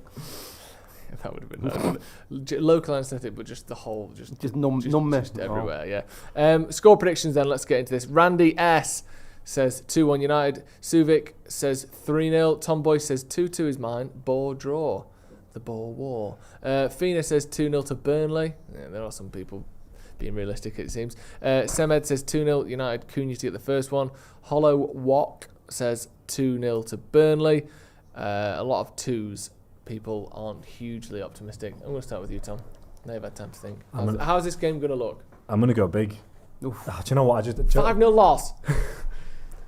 I'll go 4-1. Do you know what, right? I don't know if I think it's going to be 4-1, but I'm going for it because I feel like it's like a pressure cooker, this situation. And I do genuinely think that our forward players are such an improvement, and that if we can get an early goal, it will just release so much tension. I completely agree. And I really don't think Burnley are all that. I've seen them against Tottenham. It's that you're going to get chances today. By the same token, I know Burnley can play a little bit, so I'll give them a goal. But I just hope we get off the mark first, and I do think we could release a bit of tension and play some football. Yeah. What do you think, Scott? One better than Tom, actually. I put it on Twitter this morning. I'm going 4-0, Manchester United. What's better, do you think, 4-0 or 5-1? What's a better scoreline? In the context of our goalkeeper, I'd like a clean sheet today. Yeah, me too. At 4-0, I mean, I'd give you at least 15 quid for that. I'm too scared to go clean sheet. Yeah, but if they have a shot, we haven't got a clean sheet. Yeah. As long as Burnley don't get any corners, we might be all right for the game. But my rationale is I just sort of see the passion and aggression in players like Cunha and Mbeumo, and you think that they've come to this club, and with that, they want to kick on and show their ability as being, more world-class players and great league players, that they'd be embarrassed by what happened against Grimsby. Yeah. And Cunha's got, every game pretty much he's nearly scored. He's got to break his duck at some point. And I think when we do score, it's just going to, floodgates going to open, and then United will win the European Cup and we'll be all happy. 4-0. 4-0? I'm with you. Right, 4-0. We're all going 4-0. Come on, Joe. 4-0! 4-0! Come on! 4-0 it is. You sold me. We've been very optimistic and maybe sort of blindly so at times in this. You have to be, though. You have to be. But let me just give you a scenario, not to try and crush the mood here. If we do not forget the loss or not, if we put in a performance today similar to the Grimsby one, where we're outworked, where the players don't look bothered, a performance that could lead a manager to say they showed you what they wanted out there today. What happens then? I think it is worrying. I don't think I feel like the Ineos aren't gonna sit on a situation that looks broken. For as long this time. I think they were a bit embarrassed by what happened with Ten Hag and felt like a lot of time was wasted and a transfer window was wasted. Yeah. So I think the signings that we've made have not just been for Amorim. They've been for the club. They've been better research players. Yeah. So I don't think it's as big a thing to sack him. It's not like the new manager comes in would be a massive departure. So I would worry. I don't even want to think about getting beat, but it's the nature of the performance that makes me worry. If it's concerning, then it's not good for Amorim. No, not at all. I mean, I will reflect sort of morale and how much the players do like their manager. If following a defeat in the cup to a team in 4 divisions lower than you, that you play against Burnley at home and can't be asked turning up, that's indicative of something being broken at the club. We need to see a proper effort, proper. But it's in the integrity of the players themselves. So I like them, a lot lies with the manager, but players have got to take some sort of ownership about their own performances. You can't go out there week in, week out. You've got 75,000 people supporting you, or go into Grimsby to watch, and then you pour out these sort of performances. So they need to take some of it on. No, they do. I will say that I still worry about the weakness, though. The fragility of the players, not just as a whole, but in the current situation they're in. And my worry is the reason why I'm confident, because I'm hoping let's get the first goal. I think it will release pressure, but if we go 1-0 behind, look at that, lovely. Look at this. I would worry. Beautiful play there to start with. Quality night. Come on! That was what Fulham was like, though. We started 15 minutes, and you sort of saw that sort of itchy bum, squeaky bum sort of time. About 20 minutes in. I get an itchy bum sometimes. Enough of that. Really? Any reason? It's age, isn't it? Just age. Age? Yeah. Aged cheddar that I put. Red Baron. Actually, let's take this corner first. Then we'll get God's sake. Sorry. I tried to squeeze the moisture. Oh, shut up, man! I've got visions in my head now. Oh, that would have been an own goal, wouldn't it? I'd love to score another own goal today. He's our top scorer. 4 own goals. Red Baron says, I cope from United bad patches by zoning out and focusing on other stuff. If you do this as a job, is it maddening? It can be at times, obviously, but it's far outweighed by the fact that I get to talk about Manchester United as a job. So I'm not going to be, complaining too much. But yeah, obviously, it's not fun when work is going to be worse because United lost. But I think if you're a United fan, work feels worse when United lose anyway. So, yeah, I'm not complaining. Just Dan says, I have a soft spot for United normally, watching as a neutral. Interesting start. As a Burnley fan, what?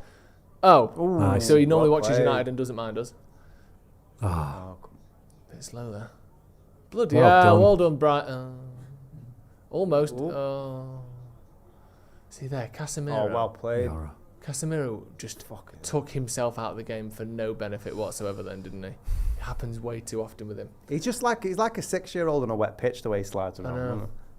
Or a 60-year-old on a wet pitch, unfortunately. Yeah, true. Yeah, it's well done. He won the foul there, though. Right, I have a soft spot for United normally watching as a neutral. As a Burnley fan, I'm hoping for a Clarets win. But as a football fan, United's decline is sad to see. Hopefully improvements coming. Good luck. That's very rare to Why hear, can't isn't it? level-headed, Very rare. kindest messages we've ever had. Thank you very much. Well, I wish Burnley all the best after this game. Yeah, me too. I hope they win this. Adam Ferguson says, Dorgu was poor versus Grimsby. Dallow was worse and has been consistently worse, but just wasn't subbed, which was unbelievable. He's genuinely dreadful. Well, of course. Bumbilly1 says, Dallow was brought in as a wing-back, bombing forward, average defender, sent him to Milan to fix that. Now we need him back to be a wing-back. Poor guy. Yeah, he keeps, what is it, in the office where Michael Scott keeps getting vasectomies and then gets a reverse and then gets another vasectomy. That's Dallow's career trajectory, but, now he's had that second and third vasectomy. I think it'll be all fine from here. Mr. J. Lopez says, we're screaming for a number 9. We got him and he's on the bench. Cool. 75 million on the bench. Cunha, decent effort. As much as I want to support Amram, I can't support this. I just think it's so early in the season. I'm not even worried about that yet, personally. My mate had a vasectomy. Cesco being on the bench. Pardon? I said my mate had a vasectomy, and it was like the most harrowing story. Oh, is it one of the horror stories? He basically the anaesthetic didn't work, so when the surgeon's gone down and with a scalpel, he felt it. No. Good start from United. This. Sorry. No. Could feel it. Yeah, he could feel it. So the nurses were able to hold him down while they give him some That's anaesthetic. truly harrowing. And I was like, yeah. Oh, it's a good touch. Would have been a goal, that, wouldn't it? In like 1 or 2% of vasectomies, you just have sort of pain down there for the rest of your life, and it's unfixable. With a very tiny percentage. You just give yourself ball ache for life. Literally, yeah. Wow. But I think all procedures it can, but mostly it's just fine. Another corner to United. And Boomo, edge of the box. Can't hit that. Really rifled that hammer. Good touch. Overlap. Nice Great cross. ball. Okay. Started well. Get there though. Yeah, very well. United absolutely all over Burnley here. Corner ball, ref. It's a goal kick. We recruited players badly. Why not managers? Says Isaac. Yeah, I mean that's possible as well. Suben says Dallow at left back. We're in for a long day. Liam Pickering. Why was Dan Ashworth right about a proven manager? He wanted Southgate. We don't know. We don't know exactly, do we? And who would that have even been? I guess Thomas Frank would be the one that after 3 games at Tottenham people like. But we don't know whether he's right or not. Who knows where we'd be now if we got Frank or anyone else. Max Gomez says, I get the feeling this will turn into the 21-22 Arsenal season where they were rock bottom and then finished 5th. That'd be nice. A good long run of decent results, even if it came after a rough start, would be so nice. Yeah. Just a bit of momentum and back-to-back kind of consistency would be fantastic. Noah O'Kane says, watching Paddock has made it impossible to listen to pundits, given how much bullshit they make up. Bloody hell. Cheers for that one, Dad. Joel is member for 48 months. Thank you. Chris Thompson. How is Tom Heaton not in goal? He's not considered a player, is he? No. I think we just have really to accept is, that. He's just a coach on 20 grand a week or whatever he's on, like. There for absolute emergencies. Yeah.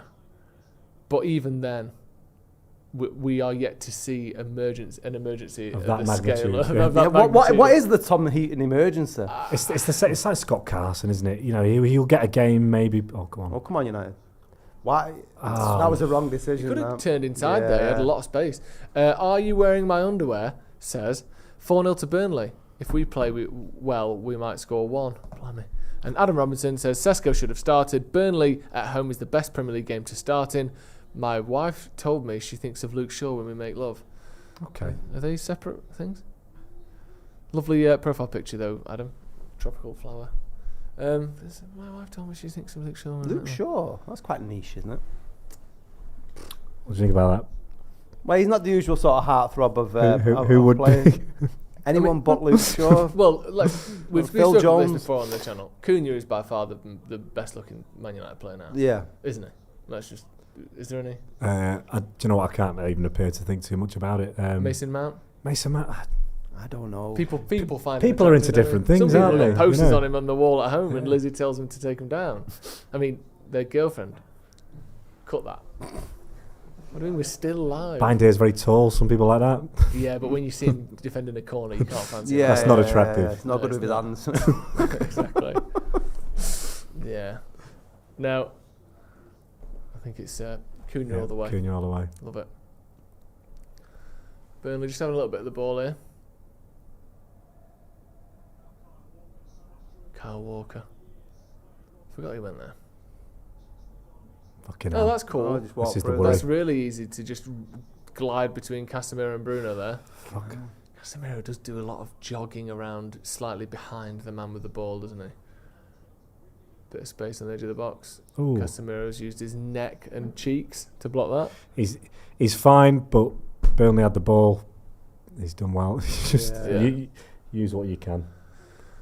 Yeah, it took a bit of a 2 days before, when's the window closed? Monday Monday is at it? 7 p.m. Okay, so the two problems are midfield and goalkeeper. Yeah. Which one would you plug?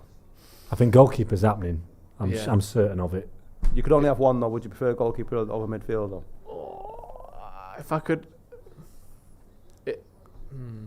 Are we guaranteed to get a good one? Let's just say... Manchester theoretically. United, nothing's guaranteed. No, exactly. Because are the options Belabor at 100 million or a 17 million pound keeper, or can we just say the both either of those? They will improve the areas. Yeah, I would go midfielder then. I think. Yeah. We didn't really talk about him, did we? Mainoo. Yeah. Yeah, back on the bench. What have you made of this whole debacle? Still wants to leave on loan apparently. I mean, I get it. Like, if he thinks he's not going to play, but I'm a little bit surprised that he's coming, because I don't know if it's the comments about him competing with Bruno, because you're not going to displace your captain necessarily. But I do think a couple of games is a bit too soon to be thinking I've been frozen out here. I wouldn't. I know. Because he's played loads of games. He's started loads of games. Yeah. He's had injuries last season. I don't think he was like. He wasn't shunned from the squad, was he? I think of the Anfield game, he was really good at Anfield in that draw. I don't know. I think he's been trusted at times. It feels to me with the Mainoo situation that the agents got in his ear somewhat. When you look at the likes of Garnacho getting a move away to Chelsea and getting mega bucks on wages, or Højlund will be getting paid more at Napoli, that may have come into the thinking. Because the line was, and this is what all the sort of pundits have been going with, that Amorim said it's Mainoo fighting with Bruno, but the full sentence was it's Mainoo's fighting with Bruno. They can also play together like that. He said that sentence after it, but nobody focuses on that. And then if you look at his league appearances last year, out of all the games that he was available under Amorim, he only missed 2. There was only 2 games in the league. Yeah. He played 27 times last season. I know. What do you want though, Joe? Does he want to start every game? Is that what he wants? I guess he wants to feel as though there's some idea of how he will get to that. He's very young though, isn't he? And I feel like there is the one issue that he's got is, I mean, that's just the nature of it, because he's a very talented player. He can operate in a couple of positions, and he's not. I wouldn't say he's absolutely nailed one of them. No, because sometimes, I mean, the goal he scored against Lyon, in that game, there's only a few players that could do that can play, in the tight spaces, play so well high up the pitch. That's the hallmarks of a 10. Yeah, it's not easy to do. I don't think he's going to be played as a 10. No, he's not proving himself to sort of play week in, week out at his age, and I think because I think it's been the magnitude of it has been escalated because of how bad Manchester United are playing. United beat Arsenal. We're not having this conversation about how Mainoo should be playing ahead of any other people. The Euros doesn't help either, because obviously to do that at the age he did, it's almost, I think, has propelled him forward in really where he's at in his development. But it took a while. He wasn't first No, choice. he Like wasn't, he didn't get brought into the England team until later on and even in the tournament. Yeah. So. Like he's not like a Lamine Yamal. No. He's not Mbappe at a young age, or Michael Owen, or even a Wayne Rooney. Yes, he's had brilliant moments, but I can't say too many performances where he's controlled the game enough to warrant starting week in, week out. I agree. I think he needs to be developed, and I think that he probably wants to know or be certain that development will happen at Man United. And if he feels like he's never going to get played, or he's only ever a backup, he might not love that. But I do think that he needs to. I'm just surprised that's where his head's at. Yeah. It's the World Cup though, isn't it, that's coming next summer, and I think he wants to be on the plane for that. And obviously, did the England team get drawn yesterday? Yeah, he wasn't in it. Yeah, no, it's going to affect him eventually, isn't it? But yeah, it does feel a bit early to be not demanding to play, because I don't think he's demanding to play, but essentially he wants to leave for game time, doesn't he? So yeah, I don't know. It's an interesting one. We'll see what happens. It doesn't look like he's going to leave, does it? It's by the sound of it, United want to keep him and are insisting on keeping him. And he's pushing for a loan, not a move away. So I mean that's. But then there's a contract issue with that, though, isn't there? Because he seems to have refused to sign a new contract. United are going to let him go away for a year, and then come back with 1 year left on his contract. His valuation's going to go down. So if he wants, I think it could come to it. If he gets a loan, he'll have to sign a long-term deal in the process. Yeah, that would make sense. We're not currently watching the game, so if we aren't talking about it, that is why we're in the process of getting that fixed. Obviously, I'm sure many people are aware that it's a bit of a tricky one to get today, with it being a 3 o'clock kickoff, but we'll see what we can do. I'll send you this, lads, because this is working for me, so there we go. In terms of Cesco, do you think it will just be the case, whether it be 2, 5, 10 games time, he will be the starting striker for Man United? Do you think there's any chance that we see this Mainoo kind of team, mounting the team, for the rest of the season? It's a difficult one, isn't it? Because if you're going to keep playing Mount, then why did you go out and buy Cesco? Because Kuna can operate as a number 9. But I'm not going to say that I'd watched a lot of him in Germany, but from the reports that I read, he's not a Haaland out-and-out striker, and he is as happy to sort of drop deep. He scores goals from outside the box.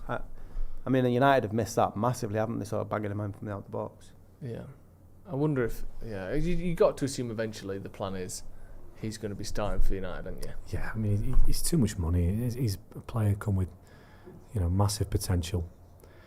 I think it's just difficult to throw him in, and you see already with the limited game time he's had, the fact that it's gone the way it's gone, the pressure is being piled on him. Yeah.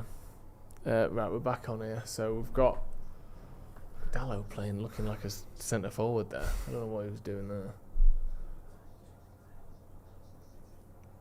0-0 after 30 minutes. Just get the volume down 1. Just a little bit. Thank you.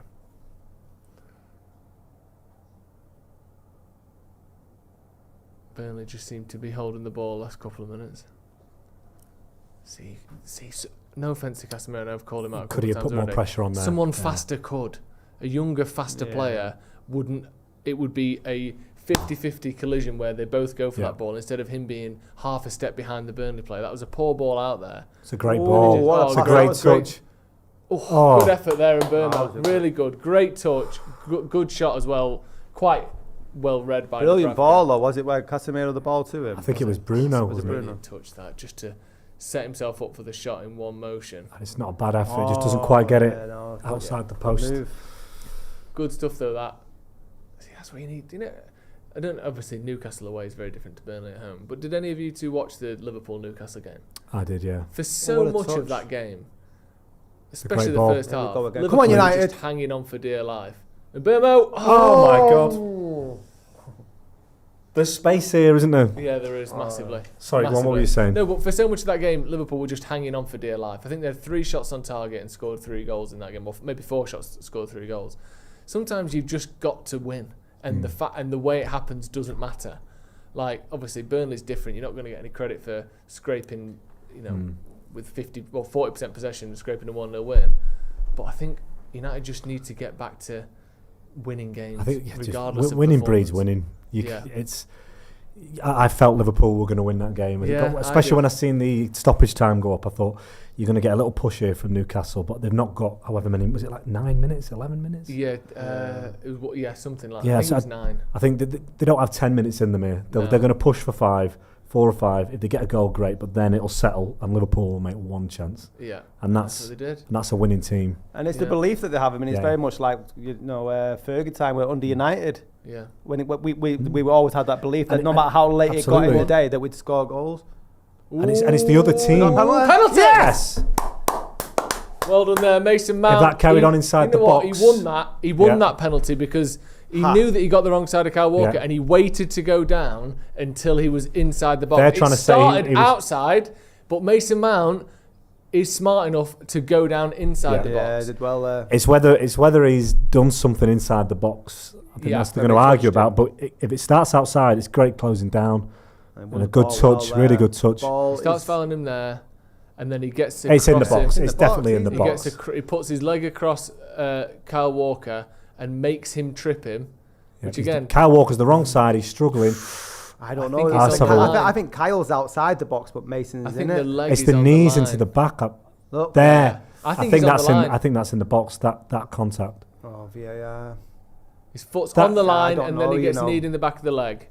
What's going on now? It's a Hannibal. Hannibal. We'll let him off. Are they going to say that Mount puts his body across, aren't they? Yeah, but I think he's entitled because he's completely fuck it up like Kyle Walker. Yeah, no, do you know what? He's entitled there. That's when you get it completely wrong and the attacker is goal side of you, you don't get to fly through the back of him and stick your knee through the back of him. I mean, Mount's got it. They've both got each other. No, he's hooking his arm. None of that. It's about the contact. That's a penalty. He got it wrong and then was overly physical to try and make up for it. Yeah, because he's not got the ball. Mount's won the ball. It's Mount's touch. I've got a terrible feeling about it. But what do we think the problem is? The fact that it's not in the box? My only issue is that they might say that Mount has put his body across when he wasn't fully in control of the ball. I think it's where does the foul take place? Right. So you don't think it's whether it is a foul or not, it's where it is? I think outside the box is a foul. That looks outside the box to me. So it might be outside the box. But then is it carrying on over the line there? You need a closer... this is what they're going off. Yeah. Where does that... Because if it carries on... It's where the contact that brings him down. Yeah. I hate VAR. Just make a fucking decision. So they're going to say then that the foul's outside the box. That's the only thing for me, if it's outside the box. Yeah, they're going to check, I think, for being outside the box. So what, you can't even have a foul then, can you? He's not. He's going to look. Is he not? No, it's because he gave a penalty. No, I know, but what I mean is he going to... Because normally they just tell you, don't they? That's not really a ref to the screen thing, is it? Normally they just tell you it's outside. That's not a discretion thing, is it? Are they checking... Is it whether it's even a foul then? Maybe. I don't know what they've sent him to check. Obviously he's going to get on the radio mic, isn't he? I think it's definitely a foul. Very scruffer. You can't just... His knee's in the back of the thigh. His knee's in the back of him and he pulls his leg. You can't give the ball away and then just sprint through the back of someone to get it back. If you look at his right leg here now, look. Yeah, the onus is on him. He's fucked up. It's in the bum as well. It's like a bit, it's the whole back of the leg. It's up to Kyle Walker to overcome your mistake by being brilliant, not by just being brutal and running through the back of someone. You've got it wrong. And look, his arms across him. He knees him right in the bottom of the arse. He's completely wrong side. This would be interesting for consistency. If they gave that VAR decision to Chelsea for Fulham spinning on the ball, that's worse. Yeah, and it's just, the only question for me is it inside the box? If it's outside the box, it's obviously going to be nothing, isn't it? He's looked and he's...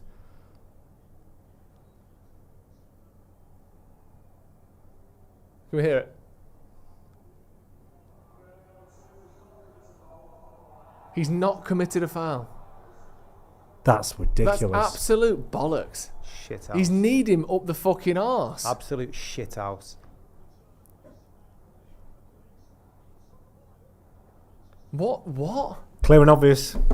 Got to be clear and obvious. So when you make a mistake and then you're grabbing someone, you're pulling them back, and then knee into thigh there, that's not a foul. Just run through the back of him. The question is does Mount get his body in front? Here it would suggest to me he is in front. That's a foul. You can't just sprint through someone. Like, I think that's absolute nonsense. I think it's a lot to overturn. nonsense. I think it's a lot to overturn it. Right, come on, Reds. Don't let it get to your heads. So if you make a mistake and the attacker gets in front of you, you're allowed to just run through him, are you? I think that's absolute bollocks. I think maybe it wasn't in the box. Yeah. So that's up for debate.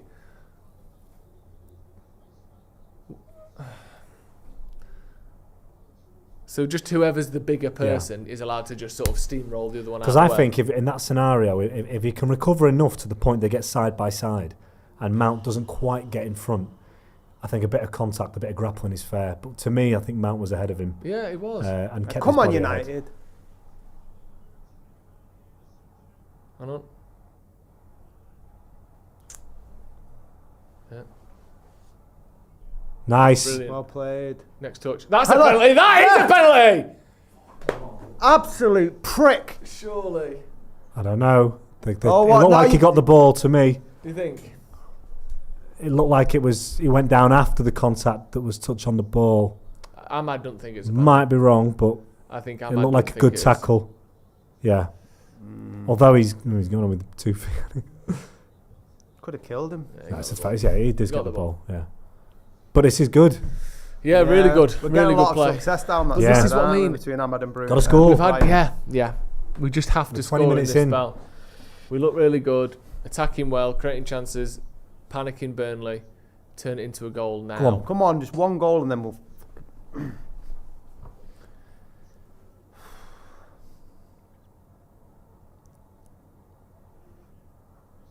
Cunha's so Great good. ball. Yeah, whip that So in, man. good. Lucky. He's so good, Cunha, isn't he? It's annoying this. Brilliant from Oh, Cunha. we have signed a couple of good players. I know it's not everyone. He We've levels not that fixed in, man. everything, but I mean, these kind of players are what make you take less chances as an opposition. They'll have to. They'll be nervous of what you can do. Yeah. He'll be thinking again, this is good from United, playing well, creating chances, 0-0. It's when that sort of Yeah, kicks in, yeah. when the clock gets to like 40 minutes and Yeah. we still haven't scored, and then United withdraw within And the themselves. Burnley get a little Burnley spell get a of little possession bit, and yeah, like, okay, we get a corner here. Yeah. It's maintaining it for 90 Not a minutes. foul. But I mean, if we're looking at the first 20 for any indication of how the players... Oh, yes. Great Come touch. on. Go on. Scotty, Of how the players are responding to Yeah. the other night is a positive performance so far. Yeah, they've not given up. They've not by come out any and means, said, have oh, they? we can't be arsed. No. That's an interesting cross. Ooh. Looked a bit of a sort of lazy leg cross that from Yeah. Casemiro, but it almost ended up catching him out. Throw into United. This is good. Come on. Come on.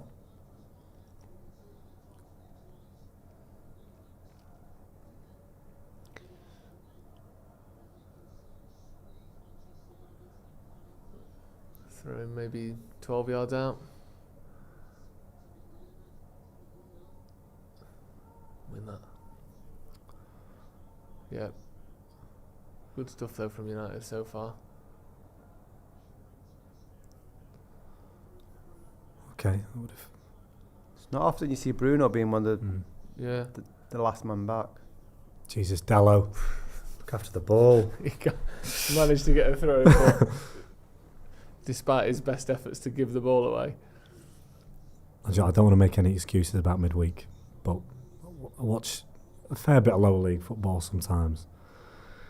And when you're playing in like these smaller grounds and it's windy and rainy, you can't go 2-0 down. You never see teams come back. It's not like playing in a big stadium like this where you're more protected. With a perfect pitch. It's horrible. Like Yeah. it feels like game done. Yeah. When obviously we should have the quality still, but That weather Come on, looked come on. glorious, though, didn't it? To play against football in.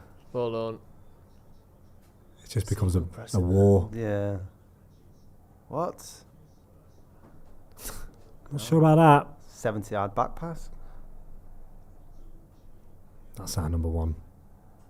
Go on, son. Well done. Well done. Good touch. That's a foul.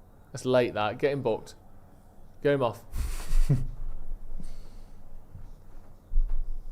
Who's this ref? He's new, isn't he? Is he He's one of the new new to the ones? roster, One of I the new think. ones they've released. Got off the production line. Is this the new ref DLC that they've brought out? New generation of ref. Can someone find out what he's called for me, please?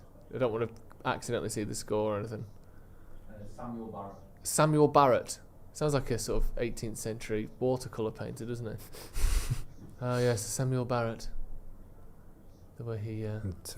the light shining on Grimsby Bay. Go on. Oh.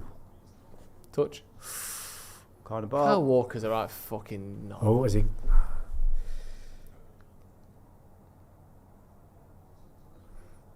Did he catch him high? Looked like Dallo tried to flick it over him, didn't he? I don't know. I don't think he did.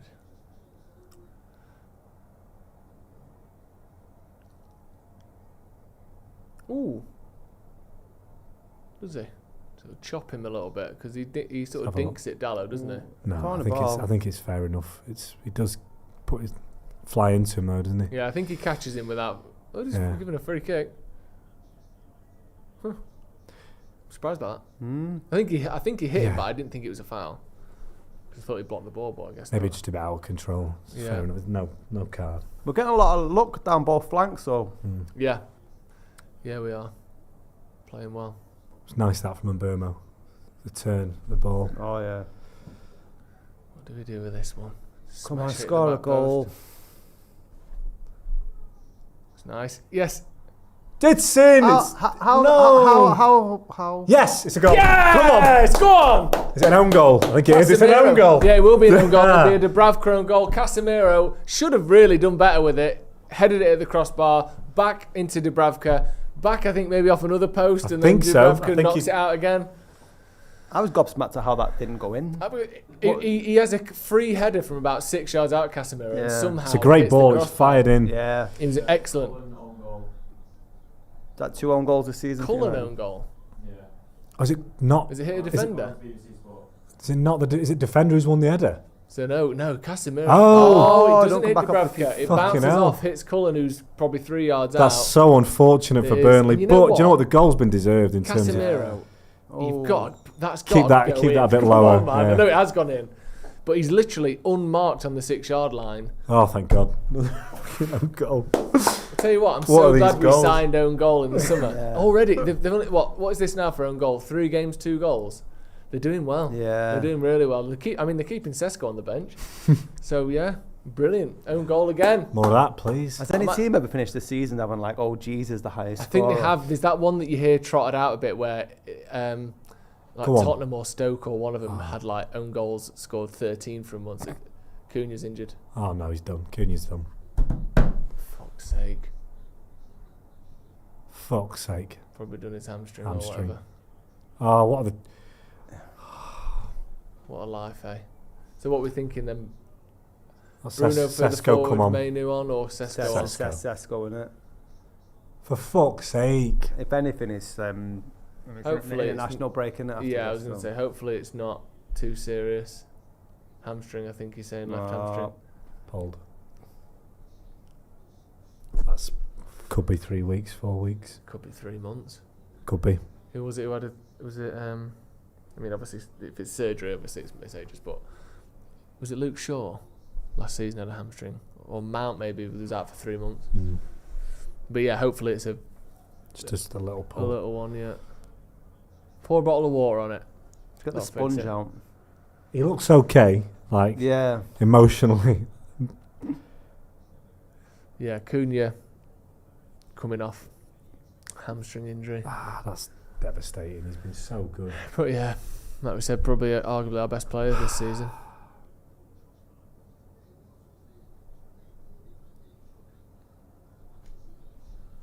Yeah, the amount of space Casemiro's got there is terrible. Yeah. Great finish by OG though. He's literally just completely unmarked on the 6 Right, yard that's line, all, isn't he? yeah. That's crazy. I would back myself to score that. Like that's how much space and time he had. There's no one within a yard of him, and he's I think Bruno's shaped to look like he's going to drive it, isn't he? And then he's just put on it the on edge of the 6 yard box. Might get the new shirt with own goal on the back, like the player. Own goal 10. Yeah, Cunha off. He's walking okay. Who are you? Yeah. Xerxes coming on. Xerxes. Interesting. He's not played yet, has he, this season? Did he come on? He came on in against Grimsby. Yeah. Took a penalty. Yeah, Yeah, not in the league. I was certain he was going to miss that. Who was it he missed the one against? It was a pressure one. Yeah, it was. Yeah, Fulham won it in the FA Cup. They're just that awful. Scored the winning one against Arsenal, though. Yeah. He was playing well, though, Xerxes, before he got injured towards the end of last season. Yeah. We turn it down a little bit against her. Thank you. Just in the situation that we're in here, it's like you really want to be with your best players. I know. That is a blow if he's out for any longer than a couple of weeks. Yeah. Do you think it's quite telling about Cesco's condition that Xerxes come on ahead of him? I mean, maybe just the fact that he'd have to play, all the game when he's trying to protect his minutes. Yeah. And you don't know, do you? Because he might have a niggle. An aching muscle or something that's like it's not a pull, but just I'm feeling something in my hamstring. It might not just be fitness. It might be he can probably play 15, 20 minutes. Not 70. And we've got a chance of him getting injured. We don't know. And also, let's get Xerxes some minutes because he's barely played this season. So. Get him used to playing again. I feel like this game, the way it's been played, suits Xerxes a little bit. Yeah, me too. Good, quick build-up play, nice little touches. I thought he looked quite good against Grimsby, Xerxes, which isn't the largest of compliments, is it, when you stand out against League Two players? But he did. I quite like him in that false nine role, though. I think I remember watching United Everton last season. Was it 4-0? Where he sort of dropped back and he had Ahmad and Rashford running off from either side. Yeah, he was really good in that game. Now let's not let them have the ball now. I think he does share some traits as well with Cunha. Just in that he's a very good carrier of the ball. Yeah, I agree with that. Maybe just not as aggressive. No, he's more sort of laissez-faire. Yeah, not as quick either, but yeah, I agree with you. And the little touches in win the ball back and quickly play through the pitch. He's good at that. Probably better than Cesco is. Burnley taking hold of the game for a couple of minutes here. Or the ball, should I say? Yeah.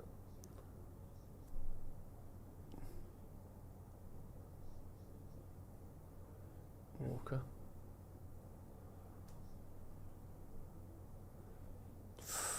Little block there. Was that Bruno?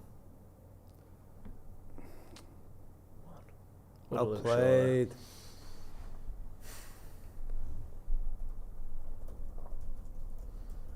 Yeah, we need to not lose momentum now. Yeah, just when you score is when you want to start pushing on, innit? Yeah. And then Cunha going off is just giving that them a little took bit. the sting out of the goal, didn't it? Oh, would Ahmad win that? No, it's going to be a foul. That's not a foul. No, he would.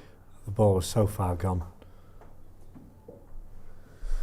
He was almost so late that it stopped being a foul. If you're a little bit late, it's a foul. I think if you're very late, it's a booking. But I think the kind of collision, I think he knew that, I'll just go into him here. It was this innocent is from Bruno. Yeah. Hold the ball. It takes more than going 1-0 down to kill teams' hope coming to Old Trafford at the minute. Yeah. And belief that they'll get back in the game. Yeah, we're going to need at least one more, I think. Probably a couple. Don't just foul him for no reason. He's got 3 men round him. He's fouling him because he's annoyed that Yora wasn't on him enough there. And you're just doing it to prove a point. Thoughts on Scott Parker as a manager? Looks the part, but shite. I mean, it's difficult to know with the Championship sometimes when you're taking over a club that's got parachute payments. Yeah. How well have you done getting them promoted?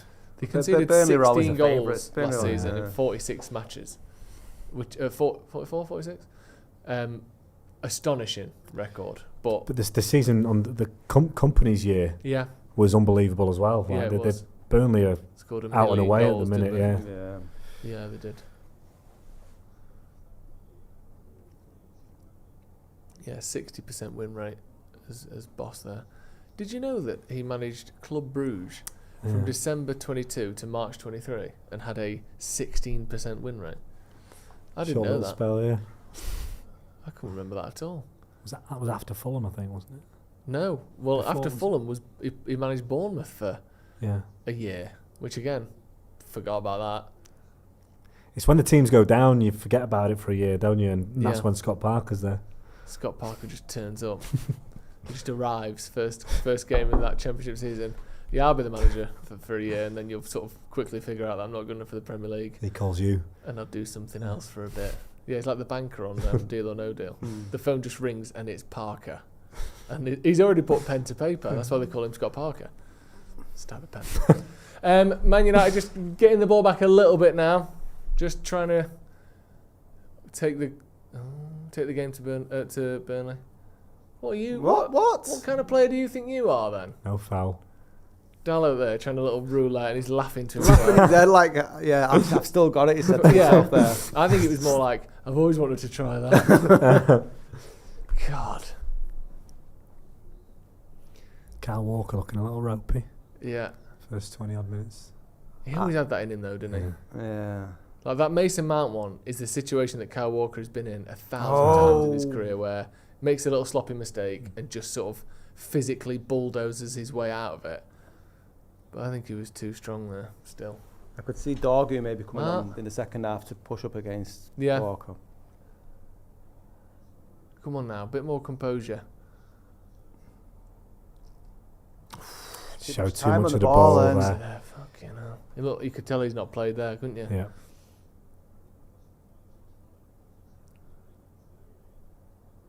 It's a good ball.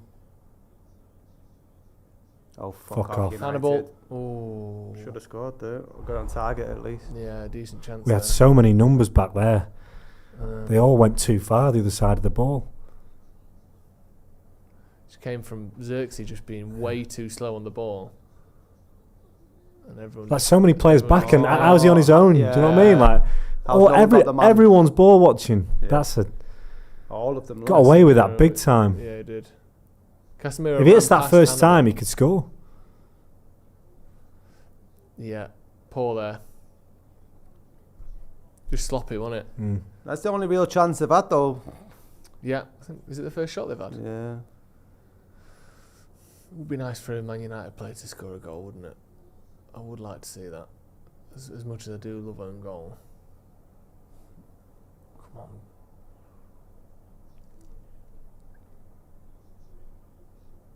Well done. Someone actually sprinting there. It's being played at quite a pace at the minute, isn't it? Yeah. It's just getting that Man United thing where it starts being a bit back and forth, a bit scrappy. We don't control games, do we, in the way that No. some sides do. Especially after we score, it gets worse. Yeah. We start going long, and then the header becomes a duel, and we lose it. So we won that one. Well done. Good ball. Yeah, it Well, was. Ahmad's looking sharp. Keep getting him in the game. Poor Passport's got a little one too. Ahmad, over. Yeah, I mean, considering his previous performances, has been a lot better today. Yeah, massively, yeah. It's a corner ball. Yeah. I think he struggled with the atmosphere and the smaller pitch and the wet. It just looked like it all got too much for him, didn't it? A bit. Yeah, he likes sort of Against expansive space, doesn't it, Yeah. to run into. But his link-up play today with Mbumo's been good. Yeah. Corner that. Yeah, we've got a corner for it. Set piece. It's another set piece goal as well for United. So much of that this season, hasn't there? For and again, just generally so many set piece goals. We're set piece monsters. Yeah. Except when they've gone. When the opposition's going against us, then we're not. Come on. Ooh! Mason Mount flicked one there. It's off the bar. Off the top of the bar, yeah. Unlucky. Good little flick all the way to the back post, and just it never quite looked like quite going was in, coming did down, was it? No. Unlucky. Again though. Best chance of the game other than the goal. Had a good game, man. Yeah, he has. He has had a good game.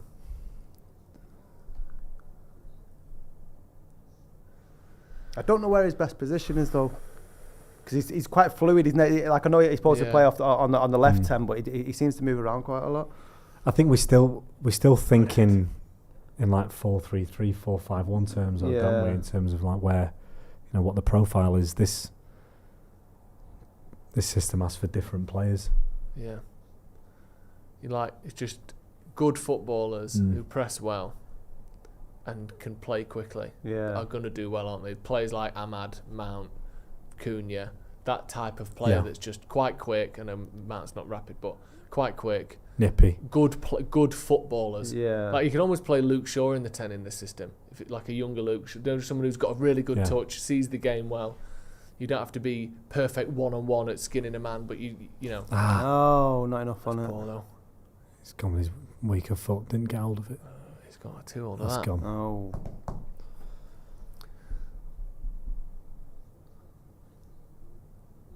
Obviously we lost the game on penalties. Do you think that the penalty shootout is the best way to end a game, like in that circumstance? I think we should have evolved past the penalty shootout by now. No, I like a penalty shootout. Do you? Yeah. Well, what's the alternatives? Well, I've got one. I would just keep playing the game until someone scores. Somebody, that'd be boring. Golden goal. Do you remember? But not did just you ever watch golden any? goal. Not just golden goal and then penalties.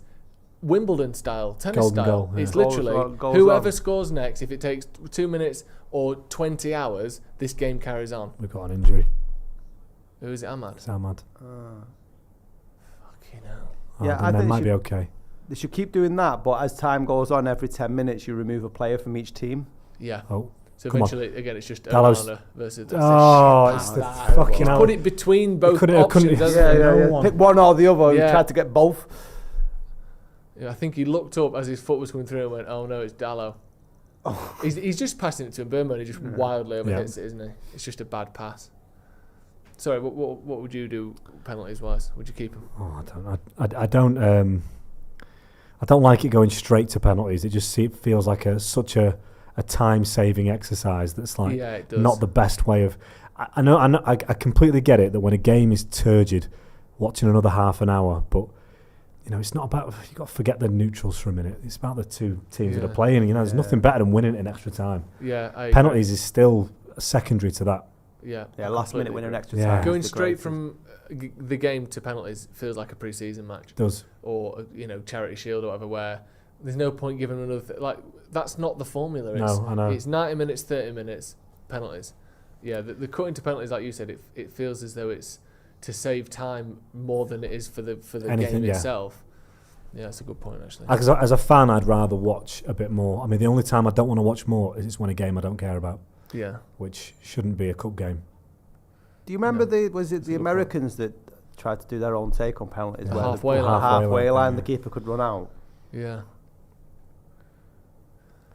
I think it was it Euro 2000 that was won Silver by golden goal. It was Italy, France. They equalised in stoppage time, and then within like a couple of minutes of the restart, Trezeguet scored again. Yeah. Seemed a bit mad that it was like game over. Oh wow. Yeah. Yeah. Remember the silver goal that was there? If it's half time, yeah. If you win it at half time in extra time, you've won. Which is mad. Yeah. Why did they have to complicate stuff? Don't know. Oh. Golden goal I kind of get, but the thing that ruined it was it meant teams didn't play rather than did play. Because if we just wait, we can get to penalties, which is better than risking. Yeah. Well, that's your prerogative, right? As you play to your strengths. Yeah.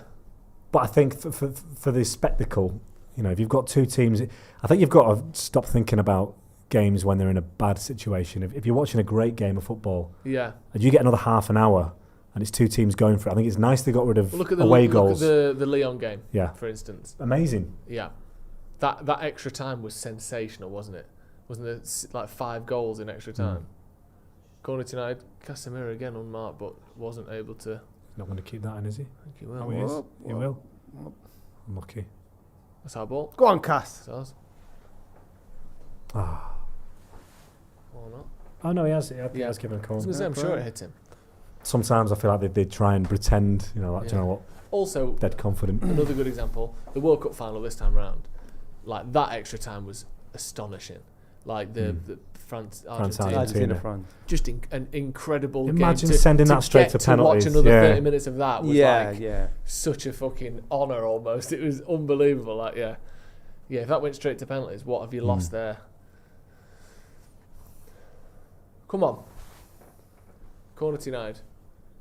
A little clipper. Ahmad! Oh! Go on. What a move that was. Unlucky there, that's good. Man on you.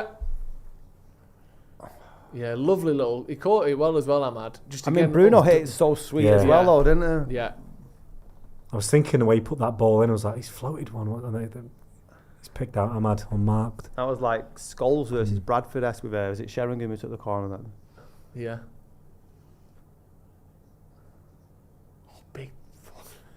Big touch from Xerxes there. Luckily, there was a bit of space to run into, but that was a proper 10-foot touch, that, wasn't it? 8 minutes added time. Penalty and the injury. Oh, yeah. Bloody hell, it still feels a lot, though. He wasn't down for that long, Cunha, was he? It was more the VAR arsing around, wasn't it, then? Is it because they're making up for those couple of minutes where our stream went down? Fair play to them. They're giving us an extra couple, aren't they, for that? Thank you. He keeps skipping as well. It's like a fall in a time warp. Thank you, BGMOL. Look at that little slice. Marked. What a goal that would have been, by the way, if that went in. That's goal of the month. Just gets it too central, doesn't he? Do you know what he does? And he does. It's come off his ankle. Yeah. He kind of plays it safe, doesn't he? He doesn't try and knock the tits off it. Yeah. He just guide it toward the goal. Good move, though. Yeah, it was. It's been a decent half of football. There's been some nice stuff in there. There's 3 or 4 minutes after Cunha went off, didn't they, Burnley? But they turned it into one chance for Hannibal. But other than that, it's been pretty much all United, really, hasn't it? It is a loss of Cunha. It doesn't feel as... Go on, Brian. Go on, Brian. Well done, Brian. He don't feel like a Brian, does he? Until you pop and Burmo at the end. Then it all makes sense. Gone back a little bit there. Yeah. We've just gone back a minute. Get to watch this again.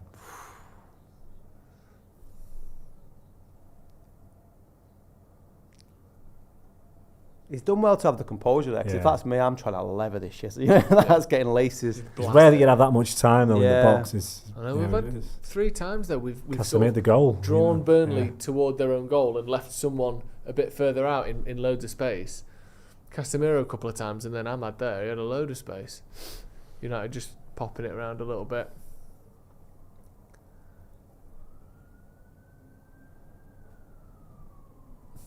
See if it goes back again.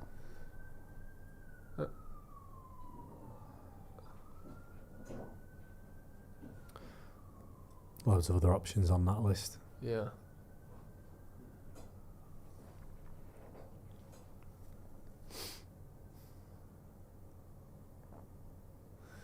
Kids these days are worse at computers and that than we are. Why? I don't know. I think it's the app brought up, raised by apps. Here we are. Right, you've got to end up with a good chance. Come on, here. Burmo. And Ahmad. 1-on-1 with the keeper. Ahmad! Oh my God! Come on! How you can't spurn these opportunities? He had loads of time as well, though. Have the awareness that you can actually... He could have stopped the ball. I mean, I was hoping the pass from Xerxes would mean that Burmo could take the shot. But fucking hell. Again, the pass from Burmo isn't 100% perfect. It's in the air, isn't it? It's a little bit of a bounce. Shin high when he's hitting it.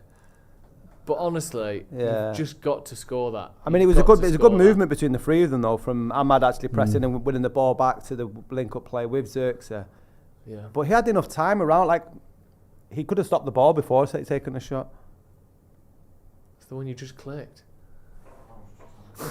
Just click the same one 3 times in a row. Sometimes you have to... Oh, there we go. What was that I just saw? It gets a bit sexy at times.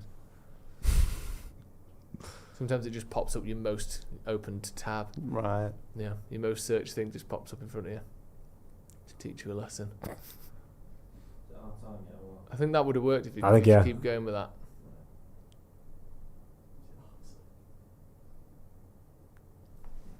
Maybe not. Go on, one more. Okay, maybe not. Brilliant. Yeah, he's got a score there, hasn't he? I can't believe that. Unlucky. What is it that everyone just misses all of the chances every single time for 12 months? How does that happen? Voodoo, innit? How do we do that? It's genuinely insane, isn't it? I don't remember seeing any other teams do this. I don't get it at all. We've had some fair, decent chances, though, haven't we? Yeah. Like Bruno, Mbumo, like he caused a good save earlier on. Mounts hit the bar. Another opportunity there. Oh, what? Right. End the stream. We brought it back. Honestly, the stream had just gone down, and then we got it back to watch Joshua Zirkzee do a fucking pass back from 6 yards out. He's literally running onto a clear shot on goal there, and sort of stumbles into kicking it straight at Dubravka. What has happened there? What the hell? Did he get clipped? Because it looked like he was sniper. Well, he was complaining when it just came back on that he was like, I don't know. I think he thought the defender was going to kick it, and it made him sort of half hesitate. Just put your foot through it. What the fuck? Honestly, what is going on? We're not going to win this game, are we? It's going to happen again. This is a 4-0 game, and we called a 4-0 game. Yeah. We're not at fault here. It literally should be 3-0. I mean, obviously, the second one wouldn't happen the exact same way if the first one did. But we've had three to be this dominant chances. Cutting them open. Massive chances there. 2 massive chances in 2 minutes. And somehow, we've barely even tested the keeper. What are the stats? Well, yeah, I was going to say that, but... I can't believe that. 1 second, I'll have a look. Is that half time? No. Oh. Yeah, there you go, half time. I mean, it's absurd. Manchester United, 15 shots. It's not half time. Okay, it's about to be. Oh, is the sound out? Maybe. I'm not sure what's going on. We've got half time to sort of go through a few options. One last chance, probably not. Just hope they don't score here, Burnley. There you go, I'll probably do it in a second. 8 minutes added on. We didn't quite get to the 8 minutes. Yeah, there you go. Half time. Man United 1, Burnley 0. I mean, the goal obviously is nice. It's nice that we're winning for once. But once again, the tale is of missed chances. 15 shots in total for Manchester United now. 1.5 XG to their 0.2. Only 2 shots, 0 of them on target for Burnley. Our goal was a missed opportunity. Yeah. The goal itself should have been a goal directly and ended up being relying on a own goal. Scotty, obviously we're a little bit frustrated at the missed chances, and we'll see how that comes to affect us by the end of the game. But generally speaking, what do you make of that half? Yeah, wholly positive performance, really. Yeah. I mean, we can look at the chances that we've not scored, but we're creating more chances, and in a chalk and cheese performance compared to the Grimsby game. So there's lots to be positives about. But again, we've got a £70 million striker or more, whatever it was, on the bench, and we can't put the ball in the net. You've got to expect sooner or later Cesco is going to come on, because like Zirkzee should score. Ahmad, is unlucky with that volley. Mounts hit the bar, potential penalty. So we're creating chances in a way I don't think we did last season. But again, the same problem, we're not putting it in the back of the net. And the downside of the half was obviously Cunha getting injured, and we hope that isn't going to be a long-term thing. Yeah. Tom, your general thoughts on the half before we sort of dig into some of the details? Yeah, that's a gutting injury, potentially. Just hope that's not a long one. It's good. I think it was very... We didn't really give Burnley much chance to settle and get a foothold in the game. We've moved the ball quite quick, and I know sometimes the trade-off for that is that sometimes you lack a little bit of control. There can be loose passes and touches, but overall we've been pretty assured in the things that we've done. We've really we've pulled Burnley around. There's been space to exploit. We have exploited it up until a point, and we should be more than a goal ahead. That's the only concern, is that it's once again we're sitting here saying this has been really good, and we're lucky to be one up because of the nature of the goal we have scored.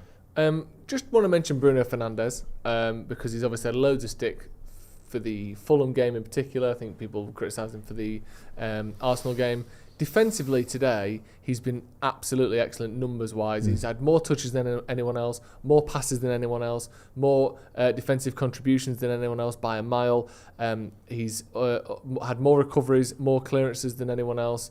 He's also won more duels than anyone else. He's not been one of those Bruno's done everything, won us the game single-handedly type performances. But I think, in particular, after the games that he's had, it's worth pointing out that I think he looks more like himself today, because I was worried about him after that Fulham game, because I thought, not just is he not playing well, it looks like there's something on his mind. Yeah. He looks like he's I don't know whether. Then you start thinking, has he fallen out with the manager? Did he wish he went to Saudi? Or he's looked like himself today, and I think he's, especially off the ball, even he's been absolutely excellent. So I think that's worth pointing out. Generally speaking, I think United have been very good, and the stats all back that up.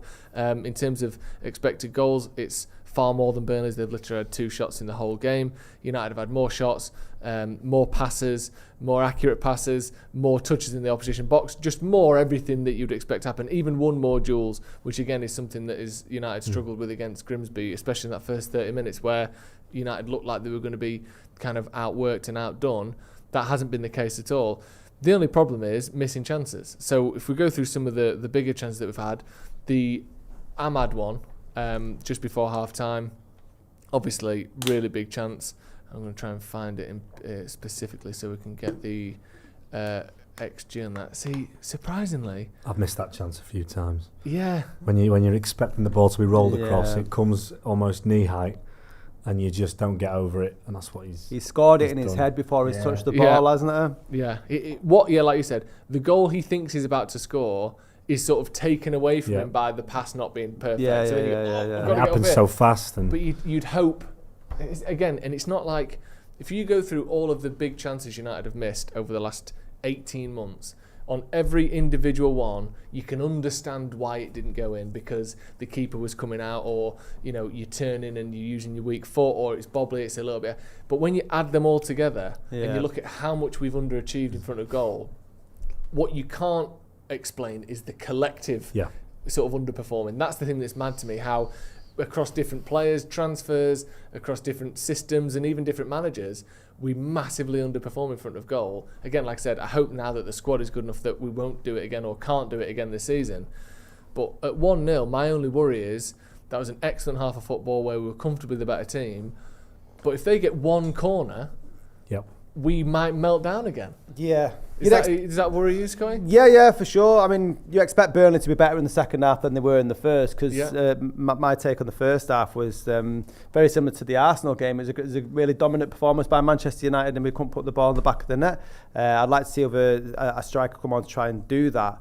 But I do worry that when Burnley do get chances, Bayindé's not been tested at all for the first half. But that's, in terms of defensive display, you were talking about Bruno there. Defences shouldn't really be spoke about. And United's defence seems to be spoke about due to clangers and stuff like that. So it's nice that everyone's done their job as needed, and it's allowed us to be more dictating play up front. It feels like the goal. It just feels like the goal is going to come, and then the floodgates are going to open. I was hoping we'd get that second before half time, but I don't necessarily think it changes too much, because I look at this Burnley side. It's not as if we've had a good performance here in the first half playing at Brighton, and you think, if they get into them at half time, you could be looking at a very difficult second half. I look at Burnley and I think they've not got loads to hurt us with. They've been way off it in that first half. We've pulled them all over the place, and there's no reason why we can't continue in that vein and get the goal. And I don't know if Burnley will have too much of an answer. No, I completely agree. A few super chats. Miles, been a member for 9 months. Always rated own goal. Fantastic work rate. That's the thing. It can pop up at any time. Benjamin Toppin, hello mate, says, should be 6-0. If Cesco gets that kind of service, there's no way he doesn't score, right? You'd hope so. You'd hope that he's there for the square across that Ahmad got, or, Xerxes running onto that kind of waiting ball and not kind of muddling it up one way or another. We haven't spoken about the Xerxes chance. We need to see it again, really. If there is a repeat of that Xerxes chance we could get on the screen, that would be good, because the footage was in and out as we were watching it there. It looked like they sort of messed it up in the box. Xerxes runs onto it and gets it wrong. Yeah. Well, here's the first chance. The Ahmad chance again. It's Bob. Oh no! Do you know what he has? He has enough time to watch it. It's not because he can see the bounce coming. Yeah, he's gone to side foot it, and he's just opened his body way too much. Yeah. Here we go. Yeah, so the ball just gets laid down for him, and he expects that. Why has he gone? He's kicked the ground. It's just awful from Xerxes. He's got so much time. He could take it around the keeper there. I think Xerxes thinks that the guy on the floor is about to block it and kick it away, and because of that, he's sort of waiting to see what happens, and he almost arrives at the ball before he makes his mind up about what he's going to do. To be honest, it's just crap, isn't it? Yeah. And the thing is, he's just got to score that. It actually looks easier to hit it with his stronger right foot, but somehow he approaches it with his weaker left, when really you could just toe poke that in. Is he right-footed? Xerxes right-footed, yeah. Does he have a stronger foot? He does. No, he does. Are we going to see? But the problem is, it happened during the replay of the previous chance, I think. Because if you look at the clock in the top corner, this is all one continuous shot. Oh no, apologies, it isn't. So, and Burmo... Oh, he's run into it. And Burmo cuts inside, squares it, or just plays it across, and Xerxes... he gets his body all wrong. Yeah, like he should be planting his left there and poking with the right, but he's got the whole half of the goal to open. He's just not a goal scorer, is he, Xerxes? No. I think, is Xerxes not left-footed? Let me just clarify that. I'm not trying to correct you here, but it would explain a lot if he isn't. Footed. Xerxes footed. Sure he's right-footed. I always thought he was left-footed. Have I got that wild? No, I bet you'll be right, because it's the sort of stuff I don't know. He is right-footed. That explains a lot. But it doesn't explain why he goes to his left foot. I think he's gone to plant his left foot to hit it with his right, but realised he's planted his left foot he's planted too short of the ball. He just gets his body all wrong. That's terrible. I don't really understand what he's done. That is a terrible miss. And just looking again, I know people don't always like XG, but just as a idea, what we're looking at here. The frustrating thing about that is that Dubravka's not on him. He's not come to close him down. Burnley player's on the floor. He's got time to take a touch. Dubravka backs off. He can do what he wants. Yeah. That's amazing. How are we conspiring to miss these chances? He gets his run up to the ball so wrong, and he's in his head. He's second, third, and fourth guessing how he's going to strike it, and where it looks like he's learned to play football from a textbook, and this is his first day actually doing it. Like, he's got straight A stars in the exams, and then now he's actually he's forgotten how to run. He's like, oh no, the running! I know how to kick it. Oh God. It looks so weird to watch it back. Right, we've got more super chats. Obviously, a lot of people in the chat. If you're watching, please hit the like button. Let's get to 1,000 likes, please. We're around 700. Chris Thompson says, I know we're winning, so I don't want to sound too negative. Here we go. But it feels like a team of missed opportunities, need to start converting consistently. I don't think that is too negative. I think that's relatively constructive and level-headed, to be honest. United should be 3 or 4 goals up by now. We just should. And you can look at the XG and say, oh, it's only 1.5, this, that, and the other. But that chance at the end should have gone in. The Ahmad one should have gone in. Admittedly, you don't get one if the other one goes in. Well, you could get the second one. But if that Ahmad goal goes in, the Xerxes chance then doesn't happen the same way. But if you get those 2 chances in stoppage time, you have to score a goal from one of those. But it's the fact that we miss a chance, but it is coming in waves. It is. It's one after another. There's no reason to think that... Is that Mainoo warming up? I think it is. Looks like it. Yeah, there's no reason that if we... I don't see... Yeah, it's going as I thought it would, in that we are playing well, but it really is just... We need to prise our floodgates open somehow. You know, it's all there. It is. We're comfortably the better team. We look fitter. We look well drilled. We look like we know how to make chances. And Burmo's looking very good. Cunha was looking good before he went off. Yeah, just got to score. Just got to put the chance away. And the problem is, I'd be a lot more like, just got to score, and we will do, if we hadn't have had the 12 months of not putting our chances away and being punished for it that we've just had. And it is frustrating that Cesco's on the bench. You know, Gyökeres is a game in. He's got 2 goals under his belt now, and he looked like fucking soccer aid. I know it was a good goal on paper, that one that he scored, but the way he was running and like cut inside, it looked like me. Which, I'd love to be able to do that, but Victor Soccer-Aid coming on and fucking cutting inside slow as you like. Unbelievable. And I came up with that, by the way. No one else has said that first. Adiraj Singh says 2003 to 2008 was the golden era of Premier League. Even relegation had teams had skillful wingers taking on fullbacks and genuine strikers. None of this ticky-taka play it out from the back with no strikers. I love that. That comment, that super chat, could have been left on any football YouTube video for the last 20 years or 15 years. Love that. It's changing though, isn't it? It is a little bit, yeah. I do think it's a little bit less of an obsession with possession and more about how do we make chances quickly and turnovers, physical. Yeah, I do feel like there's a little bit more of that. Samuel Pickens says, I feel like I'm stuck in a loop in games like this. Yeah. Benjamin Toppin, Cunha's a massive miss. Here's to hoping he doesn't miss too much. Bruno has already showed his leadership today for sure. We need him like this. United says, how are we still struggling to score goals? 3 games in and every player on 0. Could pay the price in the second half. Yeah, we could. And we've just got to do better in front of goal, haven't we? Again, say it again. I do think as well, though, Scotty, putting the ball in the back of the net is maybe the thing in football that is most, other than goal, is most affected by confidence. So once you start scoring, it really can change quite dramatically, can't it? Them chances that we missed there, I think we score at least 3 of them. If we've been scoring in previous games, like, confidence instills confidence in other players. But I just want to talk about our performance. So if we look at our season, Arsenal for 90 minutes with a better team, 45 minutes there with a better team, 15 minutes, 20 minutes against Fulham. These are positives. Okay, we've not scored, but I think when we do score, we are going to, the talent's there, and we are a better team than we were last year. And there are something to be positives about, and I don't think we should just focus on the Grimsby. I think that might be the red herring. Excuse the pun. I'd love that, and very well done. That would be fantastic if it was. If we can look back in 10 games' time and say, actually, more often than not, we look well drilled, we look like we know what we're doing, we look like the better team, that would be brilliant, wouldn't it? The performance in that first half didn't reek of a team that's in disarray, or it didn't look like a team that's being managed by a coach that may be on his way out, or that's got a fan base that can't agree on what's the best for Mainoo. That looked like a team feeling comfortable and just trying to find a way to put the ball in the back of the net. We're getting loads of success down the left and the right hand side. Both, like, Mount's been troubling, and Dallow's been troubling Kyle Walker. There's been lots of success with Ahmad and Brian down the right. I think we may see Dorgu come on in the second half to maybe push at Kyle Walker. It looks like Mainoo maybe coming on at some point. Yeah, I think Mainoo has come on already. He's come on for Mason Mount for the start of this second half.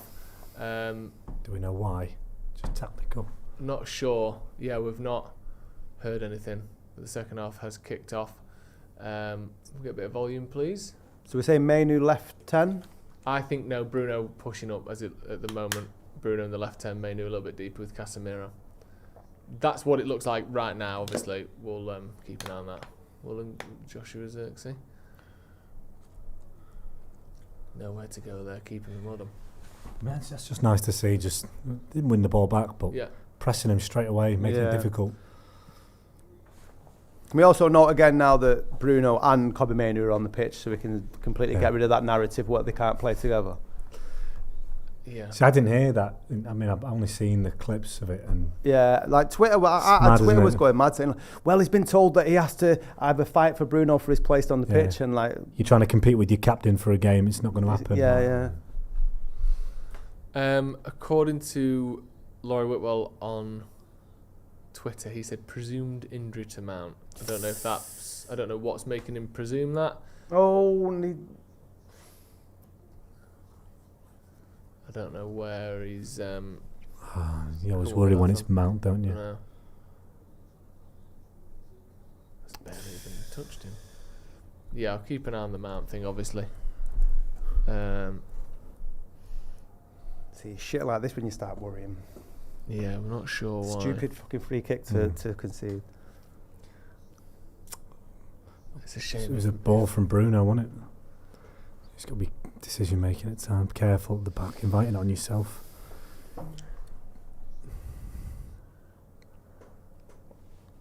Free kick to Burnley, probably best part of 30 yards out. I'm assuming they're going to cross it. Doesn't look like they can line up to shoot, does it? I hope Mount isn't injured.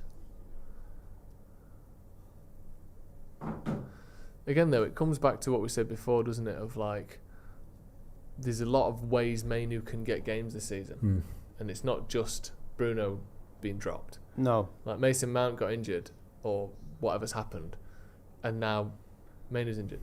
Oh, he is having a shot. Good wall. Shit. Oh, comfortable.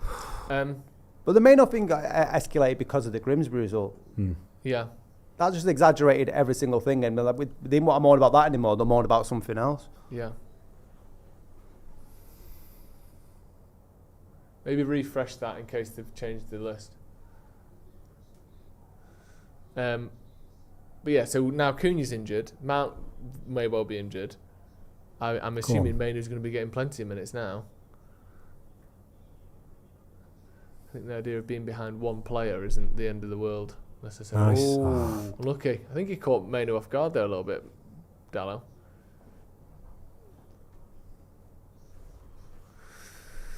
Yeah, it's unfortunate for Mount because I thought he played well today. Lovely. Mainoo does well there. Again, Xerxes just on his heels a little bit, like Mainoo was before. I mean, he seemed to be reacting to the cross there rather than expecting it. I don't think he thought Mount was going to get that at Mainoo. I'm surprised Mainoo crossed. I don't think he was expecting it, was he? No. He dug one out.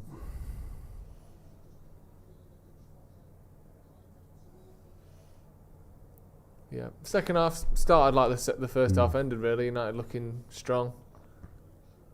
I don't think he's got the legs for that, has he? Almost. Good pressure though, Xerxes. Come on, let's get another goal.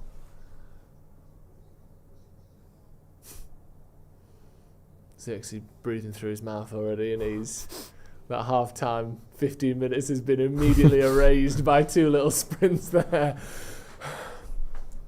God. Fast paced this. That's good. Keep the ball. Oh, come on, quicker. We don't want to give them any whiff of encouragement to come at us. Dominate the game. Just hold the ball. There's no point. You don't have to rush it. No. That's all right. Sometimes when we're 1-0 up, it's like we don't have the confidence in our ability just to pass it around. Yeah. We have to get that second goal because we don't trust ourselves not to concede. Yeah, and we end up getting desperate. Yeah. It's like us scoring makes us more scared. Yeah. Yeah, we need to just be a bit more confident. Like you said, hold the ball, keep possession. See, like this. Lovely. Lovely. That's nice. That's lovely. That is lovely. Yeah, control the game. They're the ones that have got to do something. If we just do this for the next 40 minutes, we've won. Yeah. So, yeah, why force it? Make Burnley do something.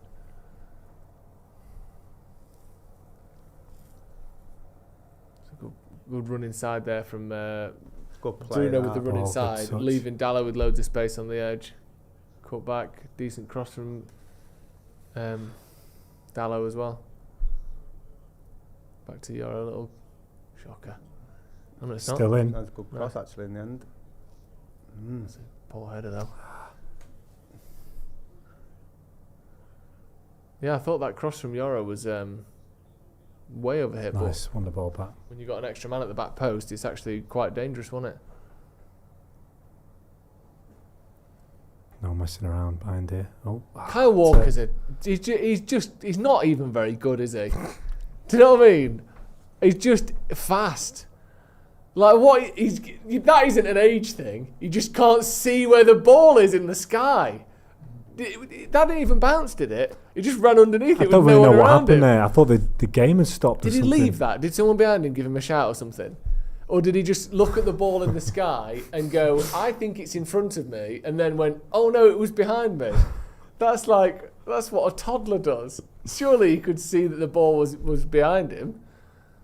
He's always done stuff like that. He has. He's right. He's like so mistake prone and erratic.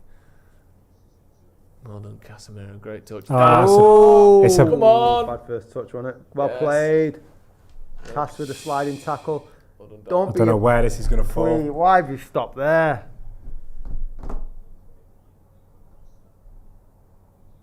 Well done. Well done. Right. Well done, Yoza. Oh, now we go.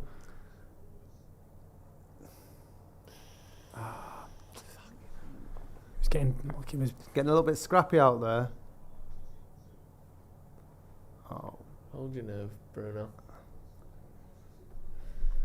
Yeah, I think it is Mainoo a bit deeper, isn't it? Bruno seems to be playing as that left 10. You've got a Burma on the right hand side. But now the way the game's going and Turks are getting a bit isolated, being asked to hold the ball up for a few seconds, you feel it does suit a Cesco maybe. I agree with that. Because Xerxes just looks a little bit off it. He's he's working hard, but the touch isn't quite there. No. He looks like he didn't have a pre-season, doesn't he? He's just inviting the tackle too often when he's actually in control of the ball. Yeah. Just looks a bit slow off the first touch, doesn't he? Yeah. So he ends up, the second touch is a tackle or a duel or whatever. What's going on here?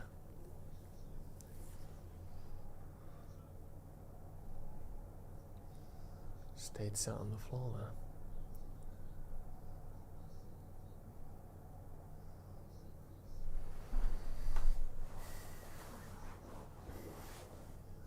It's a free kick to Burnley. Probably 40 yards out. Bang centre of the pitch. Would love to watch it. Clip to the back post. Won by Casemiro. Tried to play a little 1-2 with Bruno. Go on. Oh, lad.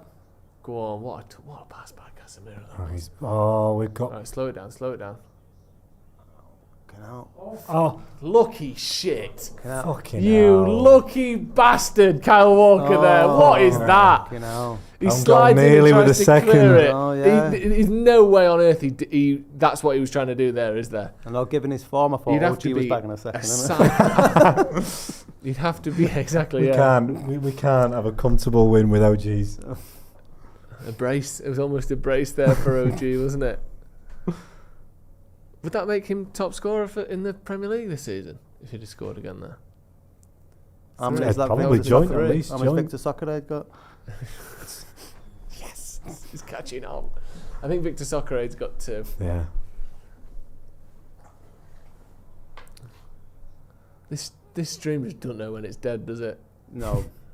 Keeps getting back up. Come on, well disguised piece.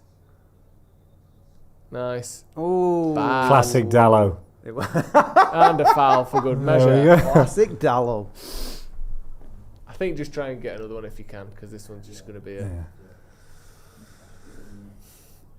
No. And they've scored, Burnley. There Of you course go. they have. This is what happens. You know what? Fuck this. Fuck what we're watching anyway. We don't even need to watch it, because we can tell you what's going to happen. We told you at half time what was going to happen. We'd miss all of our big chances. They'd have one chance and they'd score it. That's what happens, and it has happened, and it's 1-1. This is just what we do.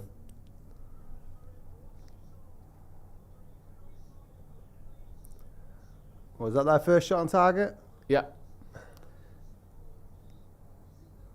Good cross into an area, but fucking hell. Let's just watch the goal. Completely, 2 of them Unmarked. completely unmarked in the middle of the box. Was it between Shaw and Delict?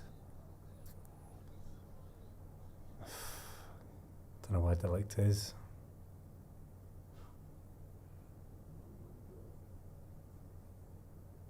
This is brutal stuff, this.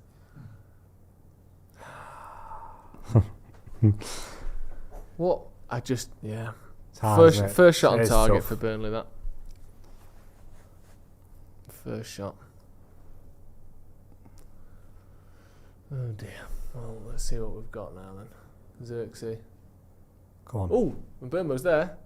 Go on. Yes! Go on! There Dallo. it is, straight back. Now we're talking. Come on. And Burmo at the back post. Or centre of the goal, basically. Dallo with a good run. Come back to the middle of the goal. That's so unlike United. That's much more like, that's the bit of the script I didn't predict. There we It go. was so flat for about 10 seconds. It's usually the other way around, isn't it? We Yeah. score and they score. Come on! Get in, Brian. That's really good. That's yes. a really good Needed goal him to off the mark. score. Straight from kick-off, back to Bindeer. That long ball. And he just beautiful. launches it out to the left wing. Is it a Xerxes flick? Xerxes It with is. the It's a flick good on. flick. Dallo gets in between men and Nice that's ball. a lovely Beautiful goal, cutback. that. And Burmo just in the right place. Perfect. Well played. No foul. No chance. Whatsoever. Lovely. And you know what? That's a great Lovely ball. cutback Yeah. from Dallo. Yeah. And he gets accused of being erratic and low IQ and all this shite. He does excellently there. And Burmo, Through the legs. perfect. Get in. And that's the sort What of a goal, response that was. Yeah, that we can score 50 No this reaction season if we from can. Emery. But yeah, Emery it is like shaking it his head shouldn't in even be relief. it, yeah. He'll be fuming after that, after their goal. That's so important though, because time was where we Yeah. we conceded. You didn't need that 10 minutes of just licking the wounds and stuff. Yeah, that was great. That well done by Deer though. Yeah. But, give credit there. Route 1 football, that's what it's all about. But he keeps finding players with, He's got a good I actually didn't realise prior to, maybe even this season that his distribution was like the Arsenal games, right, yeah. Which is odd considering that Onana was brought in because he was supposedly the best at that. Is it unmuted on the stream? No, it's not. It's not there on the actual... Nice turn from Mainoo. There we go again. Yeah, just wait for now. Wait till it goes out. You're like...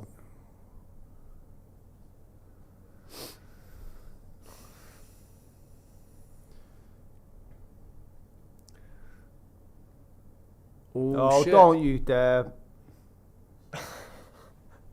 Is he off? He's offside, I think. Burnley have scored, by the way. He looks like he thinks he was off. I think he thinks he's off. Yeah. It's been disallowed for offside, but obviously the VAR... It didn't look mega offside from the... It didn't look miles off, did it? He didn't look like he was complaining, though. No, he didn't.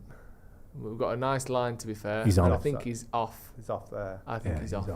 Uh, I think he is. I think that is right it Dallo? knee, his right knee, He's off there. we've got a good strong line there, to be fair, and Dallow's at the back of the line, and he's pretty certain that he was off, so I think that's going to be offside. Well, obviously... I think Dallo looks really close to him.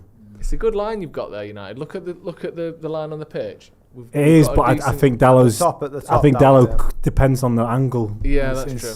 I think his right knee is offside, personally. Foster. Bloody hell. Oh, please. How has he even got... I wasn't even watching properly. How did they even get a through ball to him there? That was a fantastic We have pass. played a line, so if we've played a line and managed to fuck it up, then it's really poor defending, because... Yeah, Dallo can see everything there, and there's And one he's too man. close. It's very close. But he thinks he's off. Dallo thinks he's off. It looks like it's offside, yeah. Yeah, disallowed. Thank God for that. Right, can we try and get a bit of volume now, please? Sorry. Jesus Christ, how close is that?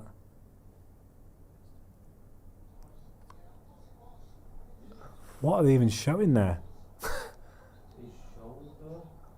But they didn't seem to show the distance between the two people. Wow, that looked like it Was on from the replay we got to confirm it was off. Like, you're showing one person's sleeve. So if your kit's got longer sleeves than the opposition's, you're more likely to be offside. What? Is that Depends on your build as well, doesn't it? And Yeah. people wear different shirts. It's a joke, that rule. That's onside for me, looking back at it there. If that was all it was, his shirt and our shirt, I can't believe that. We've got to chill out a bit, United, haven't we? Right, okay. Right, come on, Get another come goal. Well done, good touch. Well done. Nice. Lovely football, Reds. No one to pass it out. There you go. I felt a few times there was a switch on there, and we playing these passes back onto the right, the left. Sorry, it's just a little bit rushed still. That's a lovely header, that. Offside. Shouldn't be off there. Yeah. See if there's any update on Mason Mount. I'm not sure there will be yet. If the manager, they were meant to be doing half time chats with the managers, weren't they? Is that all the games or just the televised Yeah, I'm not ones? sure. I don't know. That's a good point. Yeah, I'm struggling to see anything. Oh, can Ellie hit that back at him? He only goes long behind here, but he's quite good at them. Do you know what I mean? Like his 30 to 50 yard passes are actually really good, but he's like detailed in and around the box stuff isn't.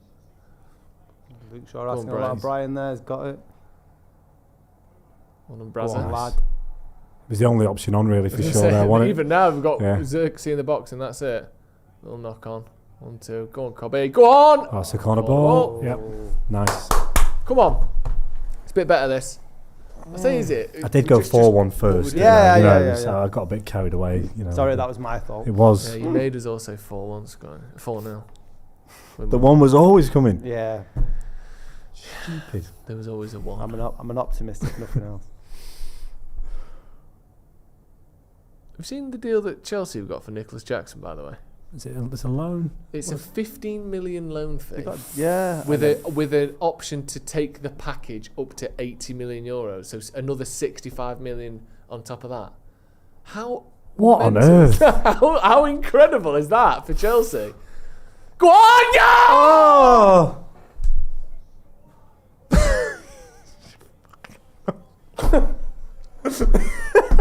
Jesus.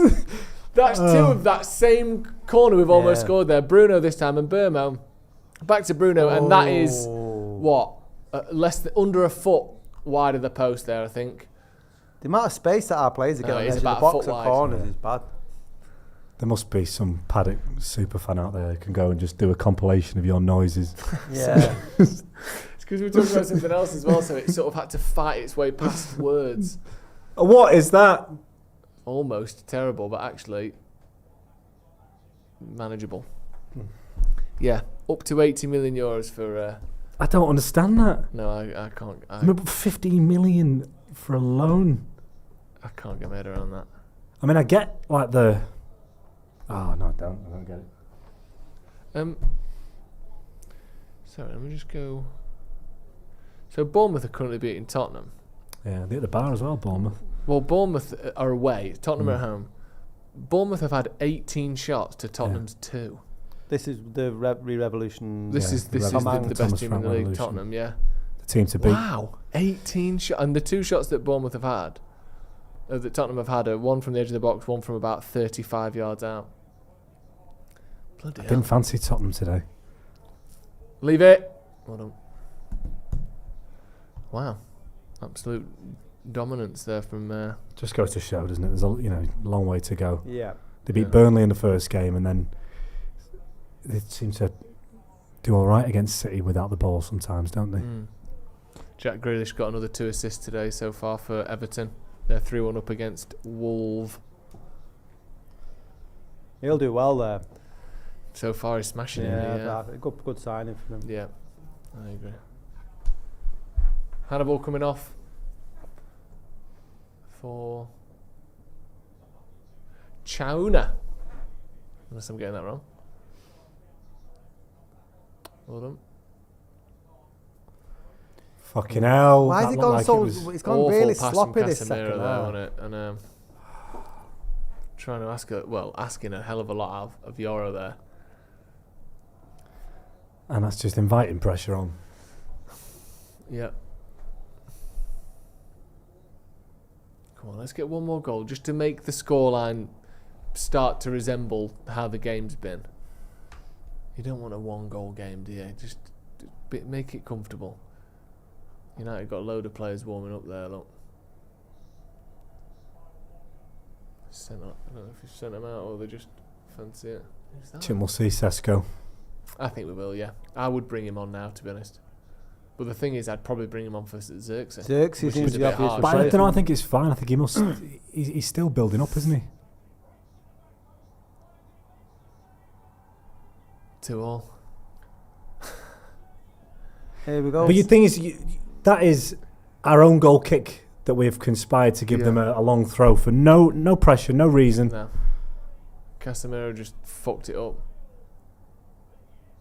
Fuck's sake. Why can't we do things easy? I genuinely don't understand. I don't understand what. I don't know what just happened there. don't know. When you watch other football matches, you watch other teams, this shit doesn't happen. This doesn't happen every week. Flicked Nodded on. on. The goalkeeper bollocks it up again, doesn't he? Is that the keeper? He Is it a keeper palms it mistake? on, because he palms it onto his own body and then he knees it back into the box. It's not a weak, strong innit? hand at all, is it? He flaps at it and it hits his hand, then hits his legs and goes back into the middle of the box.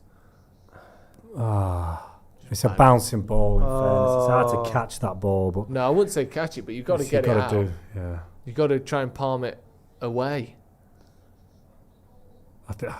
It's not a terrible mistake from the keeper. I feel like Mainoo coming across it as well. I think he thinks Mainoo's going to touch it, and it's just all very close together. If you're a keeper under pressure who's known for making mistakes, that gets added to the list. I think it needs to be tracked back before that to how they got the throw in though. Yeah, because ridiculous. some of the passing has gone so sloppy in the second half From a game that we were fully in control with, we're now 2-2. How have we conceded 2 in this game? That's remarkable. Well, that's the question you've got to ask, though, isn't it? Like, why are we not dominating anymore? Why are we inviting them more onto us? Why are United not got the nous to just say, right, well, we'll just control the game rather than inviting them onto it? It's ridiculous. But you've got a performance here that is a really good reaction, and now even if we win this game, now it's changed it just doesn't get the whole thing, complexion is different because it's. And also, I don't even think Burnley have been. They don't deserve shit. That literally, Casemiro plays. Go on. Casemiro plays a shit pass out to Yoro, and it goes out for a throw into them, and then from the long throw in, they score. Like, Casemiro's just got a load of time and space, and now we're now going to they think struggle. the fucking Now prime we're Barca. going to Get struggle lost because they've got their tails up. It's just so scrappy. Yeah, back and forth constantly. This game didn't need to be played out like this. Well done, Dallo. Pull it back. He's not It's the wrong ball.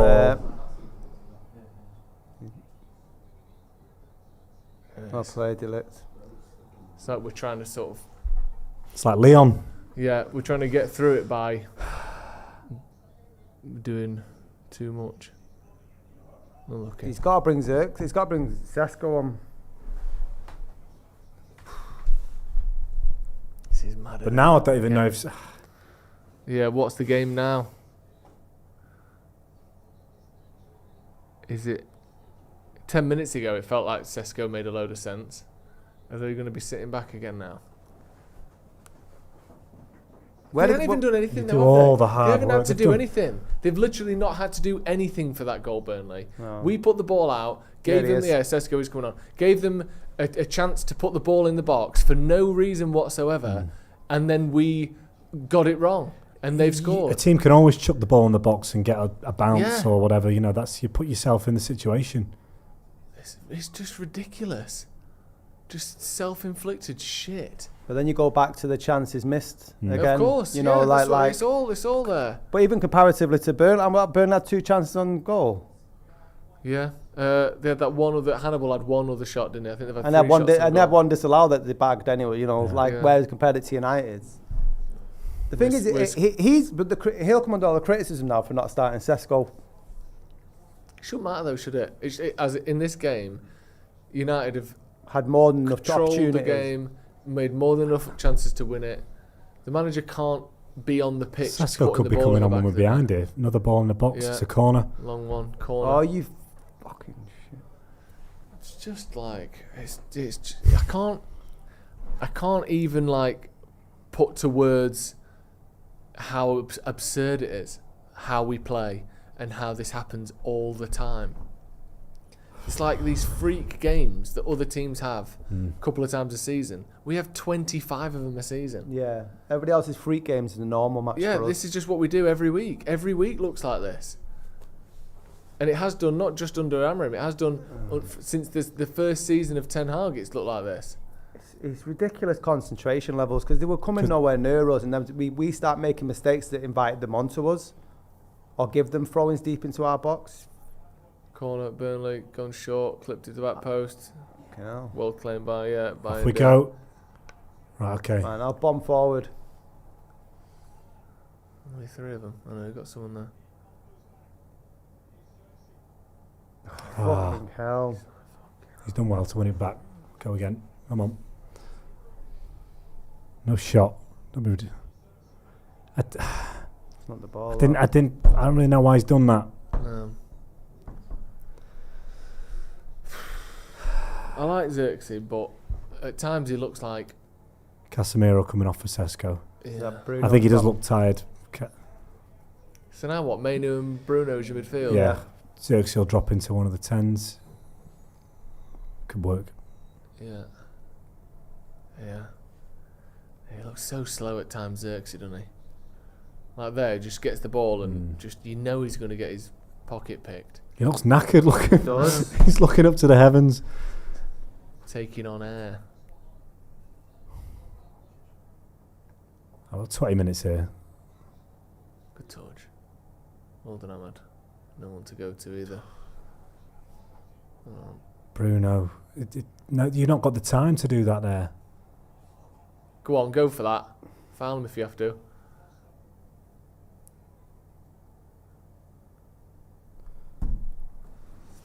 Burnley have got the tails up. And this is the first time in the game that they've actually looked like this.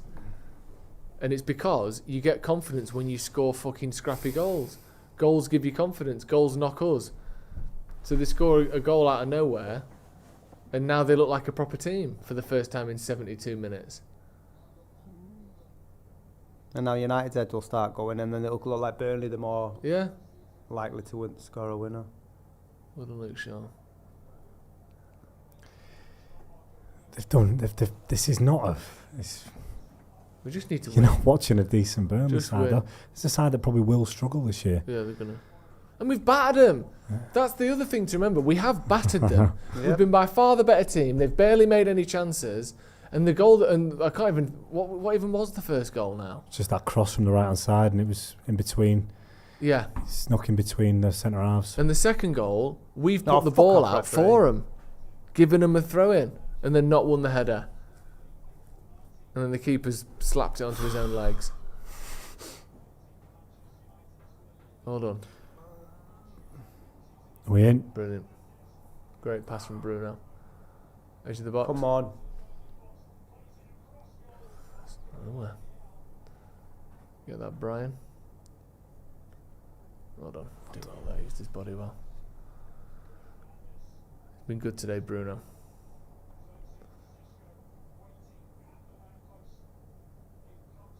Nice cross. Head it back across. Oh!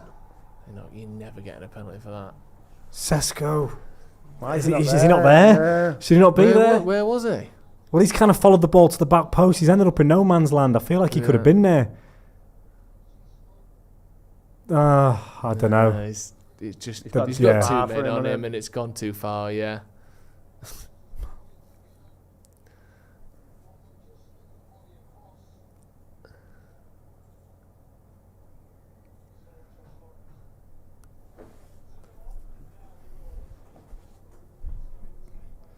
Five minutes just disappeared now. Yeah.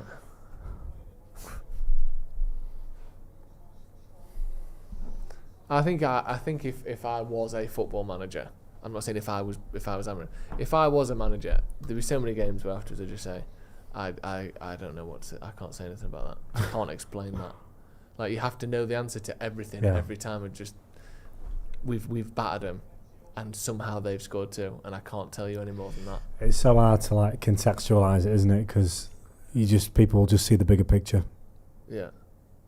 So it's just illogical, isn't it? Someone been booked there. How much we were dominating Bruno's the game. been booked. That's a bad tackle. That's late anyway. Yeah. It's not as bad as that. No, just catches him. Trips him, doesn't he?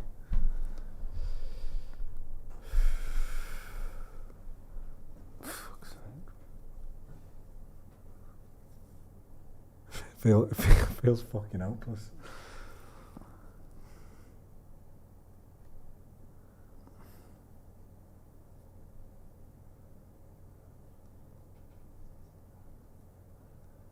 They're checking it? No. If they have, it'd be nothing, over. obviously, but what else would there? Well,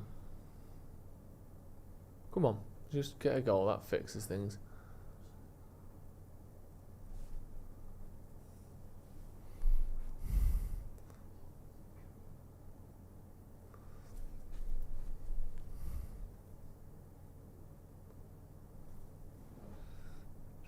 Slowing it down a bit. I don't really mind that, to be honest, because it was just getting a little bit of that scrappiness to it that we tend to do, that we did against Fulham. Dallas been good today, you know. That was a shite ball. He's been poor, hasn't he? Let's be honest. Xerxes come on and been poor, and he just looks slow and you know what?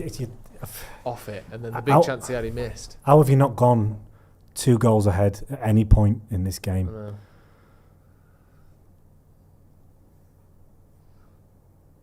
We try and get some volume, please. Come on.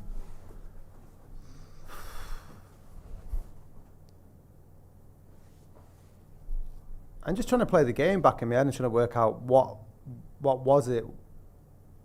What invited them on? What was it? A change? Was it when Bruno went to a 10? Do you know that? And Xerxes, what was the change? Was it Cunha and to make it 2-2 or before and Mount? that? No, why have we lost control of a game that we were dominant in the first 45 minutes? Yeah, I don't. Like, how do you pinpoint that? Like, you had the pace of Mount and Cunha in the first half, which pinned them back.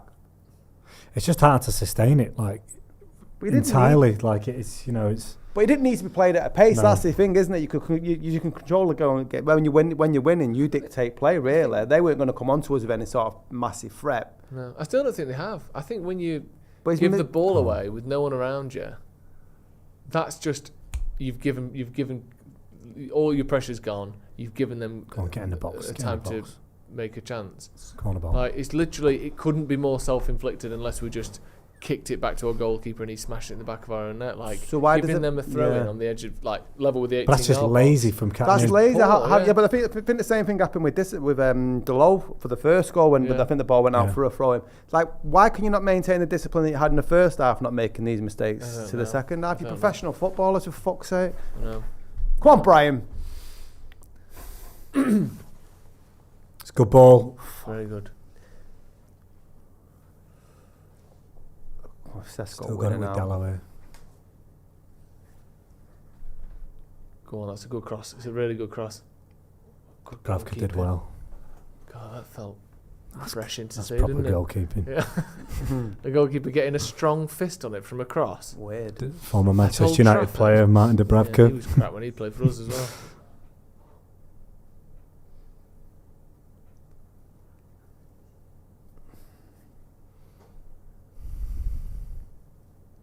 Burnley camped in now. Yeah. $1 back to Bruno. What have we got?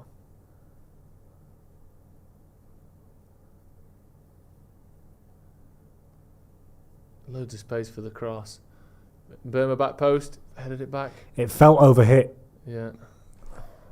But I think sometimes those longer crosses to be nodded back down seem to be maybe part of the technique, because the tactic, because we've had a few of them where you think, oh, it's gone too far, and then you've got someone arriving at the back post nodding it back down.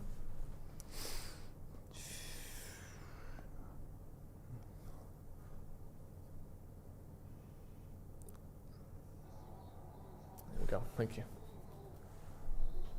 Just a bit loud, I think, now. Cheers. 10 minutes. Just win. Any win will do. It's a bad pass from Euro, that though, isn't it? Well done, Bruno. Even it seems to have reverted back to Burnley struggling. I mean, I know they've sat back now, they've got their level, but it's just this little period of the game you lose control and somehow concede 2 goals to a side that are really not up to much at all.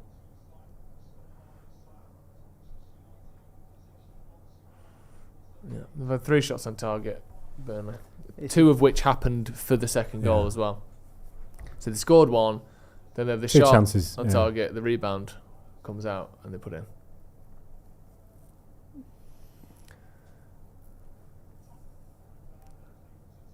Nice. Xerxes. He can't shoot, can he? That felt like the wrong move, that. Let's be honest. I'm not sure the Xerxes subs worked.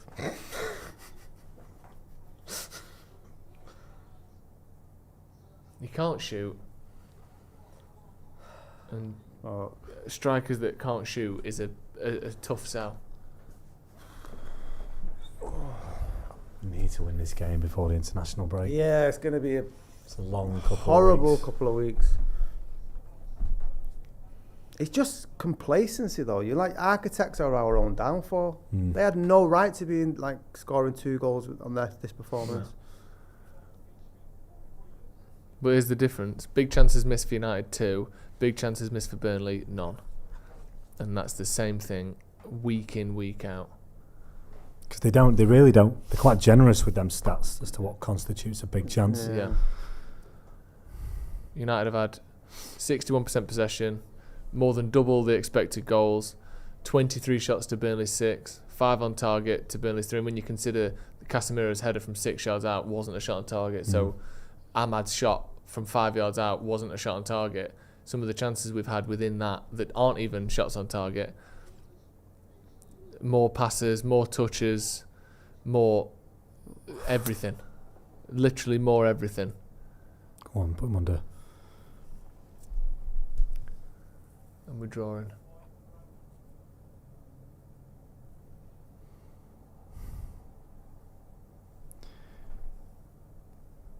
Oh. Bruno giving a simple ball away. You know. Burnley in here. Easy. Fucking hell. Come on, find a man. That's not the right. That's not a great ball at all. Got away with. He's done well. He's done well there. Jesus Christ.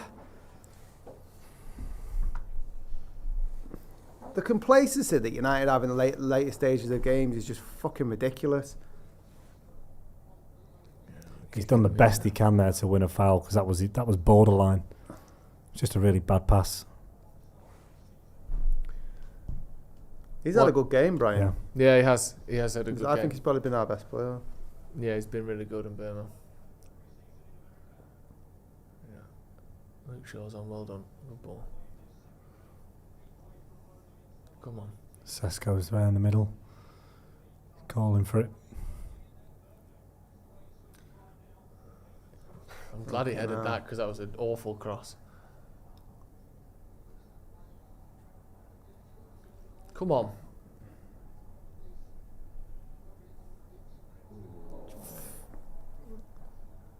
That's depressing.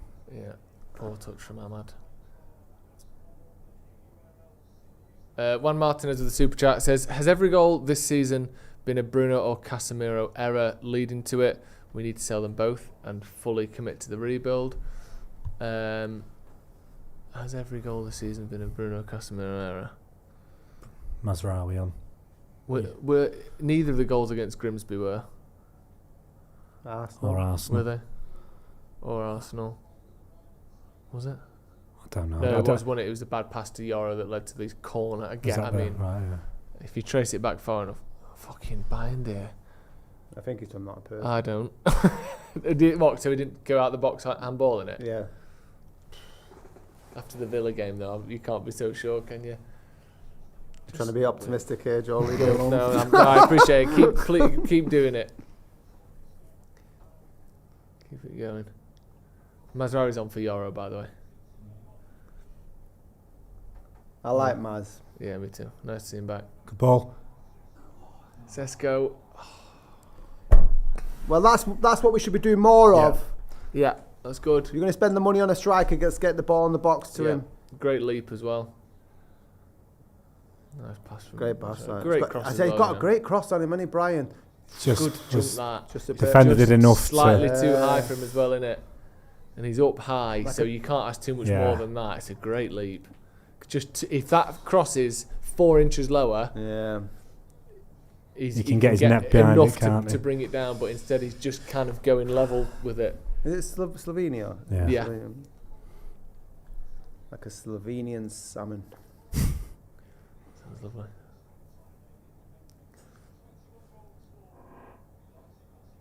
Oh, fuck off.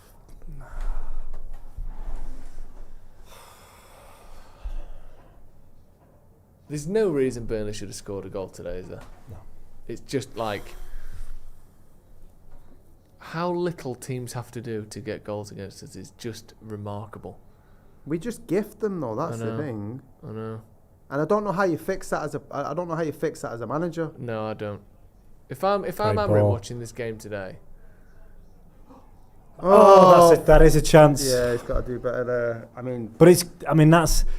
That in itself is refreshing to see. That's 2 minutes, 2 crosses. He's won the ball twice. Yeah, good run as well. But it's coming at this point of the game. Yeah. You've got to hit the target there. We did it earlier on, but hit the target. It's good that it's a demonstration that the pattern of play works, doesn't it? But you haven't got enough time for it in this game. And instead of coming away from a game that you should have battered them, you're like, oh well, there's positives. Yeah, that's yeah.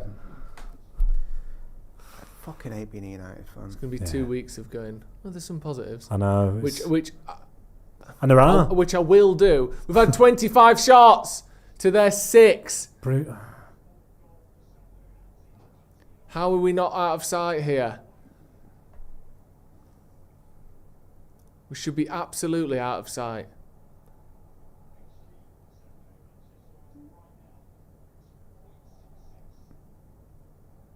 Just score again. Just get another goal. We deserve another goal. We're making chances. They're doing absolutely fuck all. That's a shite though. Is that going to go? Yes. Who have we got on the bench? No one of any option really, is there? No.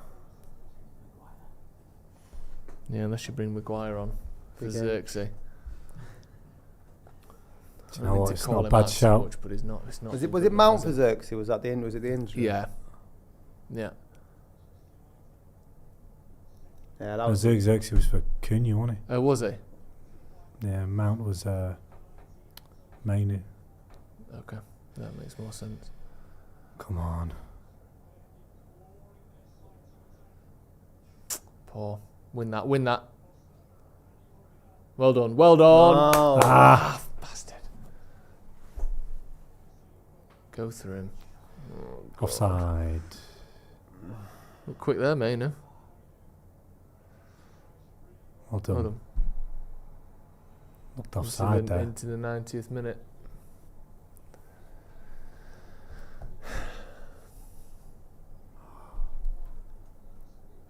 Eight minutes added on in the first half, probably get 2 Yeah. Yeah, what's there been? 3 goals. Got to be at least 4 or 5. Come on! He has been good today, He has. Dallas. And as soon as I say that... Open your mouth for, Tom. Yeah, surely 4 or 5 minutes at least. I want to see their goals again. How long? The same 5. Same 5. Who's they? The commentators. Okay. As in, like, confirming it or guessing? They said we're here in 5 minutes. Okay, they said they're here in 5 minutes. Cool. Thank you. Just get a win, because then we can focus on the positives. We can say Burnley shouldn't have got to this, that and the other, but we can focus on the fact that United have dominated the game, made loads of chances and won. At 2-2, you have to talk, you know, we have to talk about this whole thing like it was shit from start to finish, and it hasn't been. But just give us a chance to be positive, just something. Oh, well played. Just need to, do you know what I mean? Something to cling on to. 5 minutes, yeah. Give us something to celebrate, for fuck's sake. I know. I'll be up. Come on.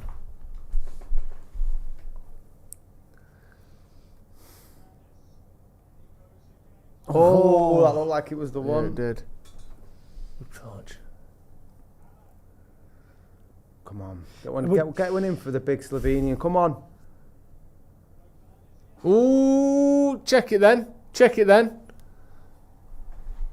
They've got to check it. The more fuss you make, the more likely they're going to check it. They will check it. Let's have a look. Ooh, let's see that again. Not enough for me. I think he looks like he pulls his shirt to me. Oh, that's a foul! It's got to be! That's a foul! It's got to be! A penalty. Has to be. I didn't see That's a that. foul. If he's not good, the thing is, it might benefit us that he didn't give us one of the first But he grabs half. his shirt and pulls his shirt back. Is he not looking at it? You can't pull someone's shirt when it's not even side to side. It's just grab. What's the point? How are you not getting VAR Well, on honestly, that? what is the point? It's got to be checked. Because look, you can see his fucking shirt It's a extended penalty. across his body. That's a It foul. has to and be. it goes into the box as well. He steps in the box and he's still pulling his shirt. That's a penalty. You can't just pull someone's shirt off. Yeah, it's got to be. It's clear. Come on. They ain't giving it yet, but they might do. Feels like they might do. You can't grab someone's shirt when they're trying to run past you. It's daft. It's so stupid from the defender. Like, it's not stupid. Why would you do that? Just because it's not as if he's got like a touch on you, so you could argue that it's a bit of both. He's gone past you. You've had a little. If he steps across him with his hips, he'll probably get away with that.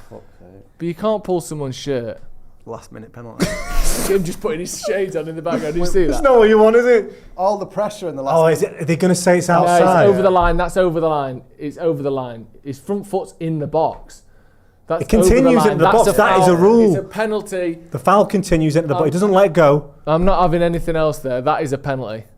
That's a penalty. He's still it's 100% yeah, a he's penalty. pulling his, Come on, pulling come his on. shirt in the box. Come on. Right, football gods need to do us a solid here. Thing is, they've told him to have a look, so it means they think it's a penalty. He's in the And they're box. good- Yeah, and they're look good- at that. His foot's in the box. His shirt's extended. Just hurry up and give it. Hurry up and give it. What is he Long doing time there? for Bruno here, this. Come on. Oh God! If he misses 2 penalties in a week, I hope the referee stood nowhere near him. why do If we you end don't, if every you don't- if you game don't like give this? us, if you don't give us this, What are you still looking at? What are you looking at? ooh, come on! Feature-length VAR decision here. Right, let's hear All it. right, okay. VAR, the extended version. Director's cut. Penalty. Not free kick, is it? After review. Number 11. Has a Sustained. Pull on the shirt. Sustained pull on the shirt. Penalty's been given. Penalty given. Oh, it's horrible. It's too much. Yellow. Yes. So it is a penalty, isn't it? Just 100%. Oh, It is a penalty. Yeah. This feels like the biggest penalty in United's fucking Week. history, or not for a long time. When It was like the biggest penalty since Wednesday. God. And then the one before that against Fulham. This is horrible, isn't it? Why is life horrible?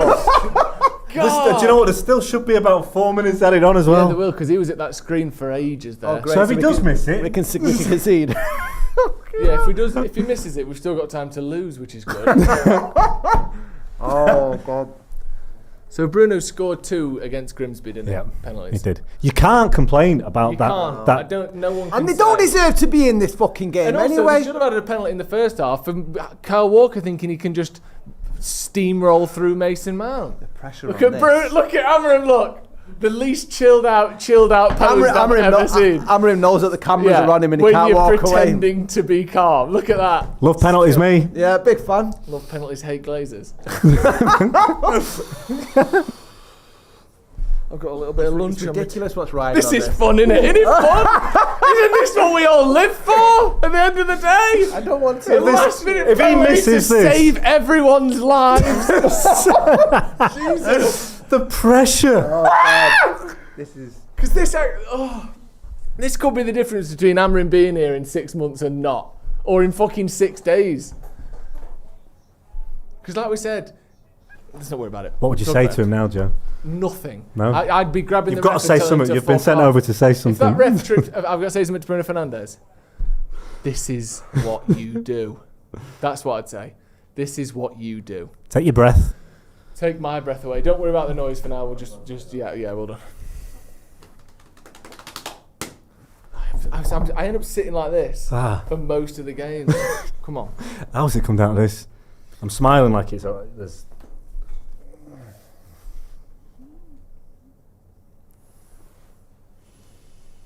Bruno.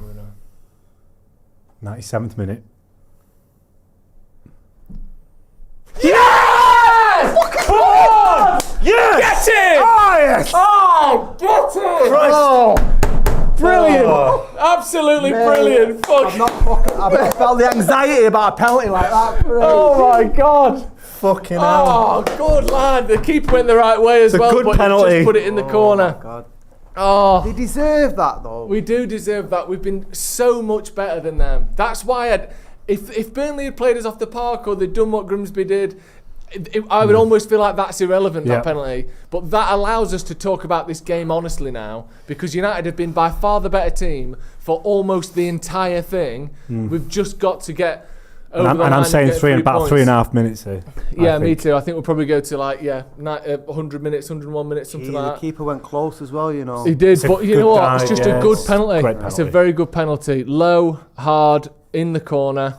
Oh, wait. He was off his line a bit It's as well. Good penalty that, and it needed to be as well. Amorim not looking, as he doesn't. He's screaming inside, isn't he? Oh, and the rest. Bloody hell. Well done, Bruno Fernandez. That feels huge. The pressure as well after last week, it must have been hideous there. Yeah.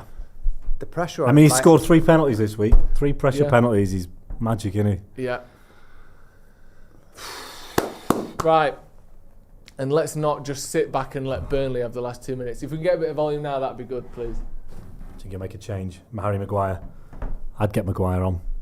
Just don't start making him mess up balls ups now. Burnley with the ball in the box. Yeah, one sec. Watch this. Oh, to that post. Don't you dare. Is that a goal kick? I think so. Dallo, I think it's not. Yes, it is. He's Dallo's he's celebrating that goal kick like he's just scored a penalty. I like that from Bruno. Oh. Good lad, be a twat. Good lad.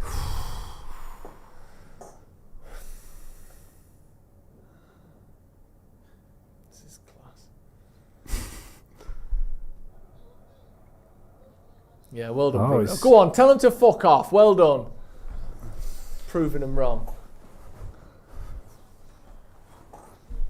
How long do you think we've got? Another 2 minutes, probably? at least, yeah. Because even this is just... Yeah. They're quite good with when the ball's out of play. Yeah. Why is he not a player close to him so he hasn't got to lever it just to keep hold of the ball? 3 Burnley players just got booked. 3 Burnley players just got booked there. We turn the volume down a touch, so I know we work so hard to get it. We want to enjoy it, but...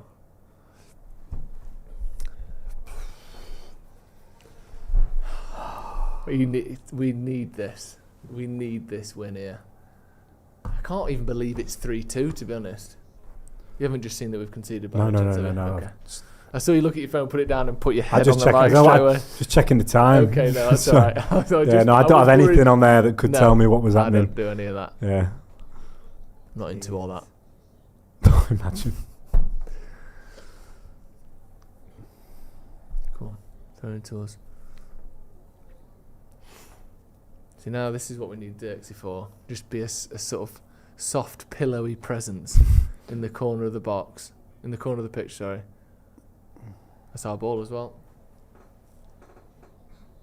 Look at this. It's like playing like it's the Champions League final here, aren't we? But it is an absurdly important 3 points, this. That's all right. Keep us on. Here's what we do. Let Bayindir sort this. Yes. Well done. I love that. Nosh! I mean, Bosh. And again. No? No, you fucking Yes. dare, son. You can catch it. He'll wait, go on. Look at that. Oh, most relaxed man in the ground. Yeah, probably. That's Bayindir. That's him. His nickname, That's Mr. Reliable. That's our Bayindir. Goal kick there that's just gone up. Jesus. Go on, Cesco. Xerxes. What a player. Right, off we go. Come on, let's get into the corner. That's our ball. Oh, it stayed in. Ah. And how far is he running with it? Come on! How far is he going? Well done. Jesus. And then he does the same. Took an extra 5-10 yards there.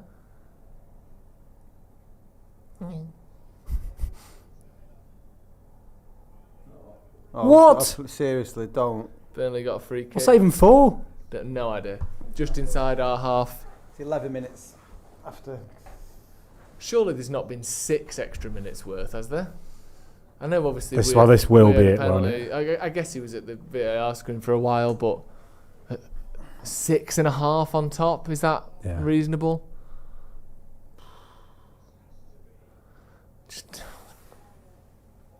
How many minutes had it on? 5. 5, yeah, I think it's This has surely to be up. This has to be it. 'Cause Win this header and we've won. Against Burnley. Yeah. And that's almost irrelevant at this stage. That's us. It's all us. Yes! Come on. There we go. Oh, first win of the season for Manchester United. And despite the fact that we're sat here crying and desperate over a scrape win against Burnley. That we all predicted. Somehow, I mean, a lot of people saying, it's not good enough, scrapping a win against Burnley. But what did you think, Scotty? Was that a performance that was a close performance that we edged, or did United get what they comfortably deserved? Oh, we thoroughly deserved the 3 points today. we had 15 minutes where we did a couple of mistakes and they capitalised on it. That's where they got their goals. I mean, the stats speak for themselves in that sense. Was it 3 shots on target, 2 goals for Burnley? Yeah. You can look at the first half where we were wasteful with some of our opportunities. Maybe with a Cesco up front, we could have scored. But I thought for the first 45 minutes, maybe the first 10 minutes of the second half, it was great football. And I was saying at half time, like, it's been a great game, so I don't have to talk about the defenders. And then it gets to 15 minutes in the second half, and then it happens, and we were the architects of our own downfall in that sense. Time was that we might have withdrawn and actually lost this game, and then it comes to it, and we get that penalty at the end. And to be honest, it's I was nervous as hell for that penalty. It was just so anxious. Because everything that was sort of riding on it. But if you look at the bigger game, we should probably have the penalty in the first half for that. Worries about the injuries with Mount and Kuna. But people will focus as it's only 3-2 against Burnley. But I think when you take it, for everything there, it was a good performance and another 3 points. We've scored 2 goals now. 2 real goals by Manchester United players. And only, one of them wasn't even from a set piece. Yeah. It's brilliant. Tom, we'll be back obviously for the review in a minute, but just your sort of quick thoughts on that. Relief. Yeah. We're trying to get higher up the table, and this is a game that we almost transpired to not win. So well deserved though. A couple of super chats before we go. Sahad Shetty says 3 points off the top. Damn right we are. And that title charge starts now. Alpha Omega says, take the W all day long. Any news on Cunha? No, I've not seen anything as of yet. We'll obviously get back to that with the post-match comments from Amarim in the full post-match review, which we will be back for shortly. So if you're here and you're watching this, stick around. You'll automatically be taken to that. So just stay where you are. Let it all just unfold. Have a think. Have a drink. And we're back in about 5 minutes for the full post-match review. Scotty, you can tell from your face and your posture that it could have been easier. But it's been a pleasure seeing the first win of the season with you. Yeah, man. Same with you, Tom, as well. Thank you for joining us. Thank you for joining us at home. Manchester United 3, Burnley 2. 3 points for Manchester United. We'll see you in a bit.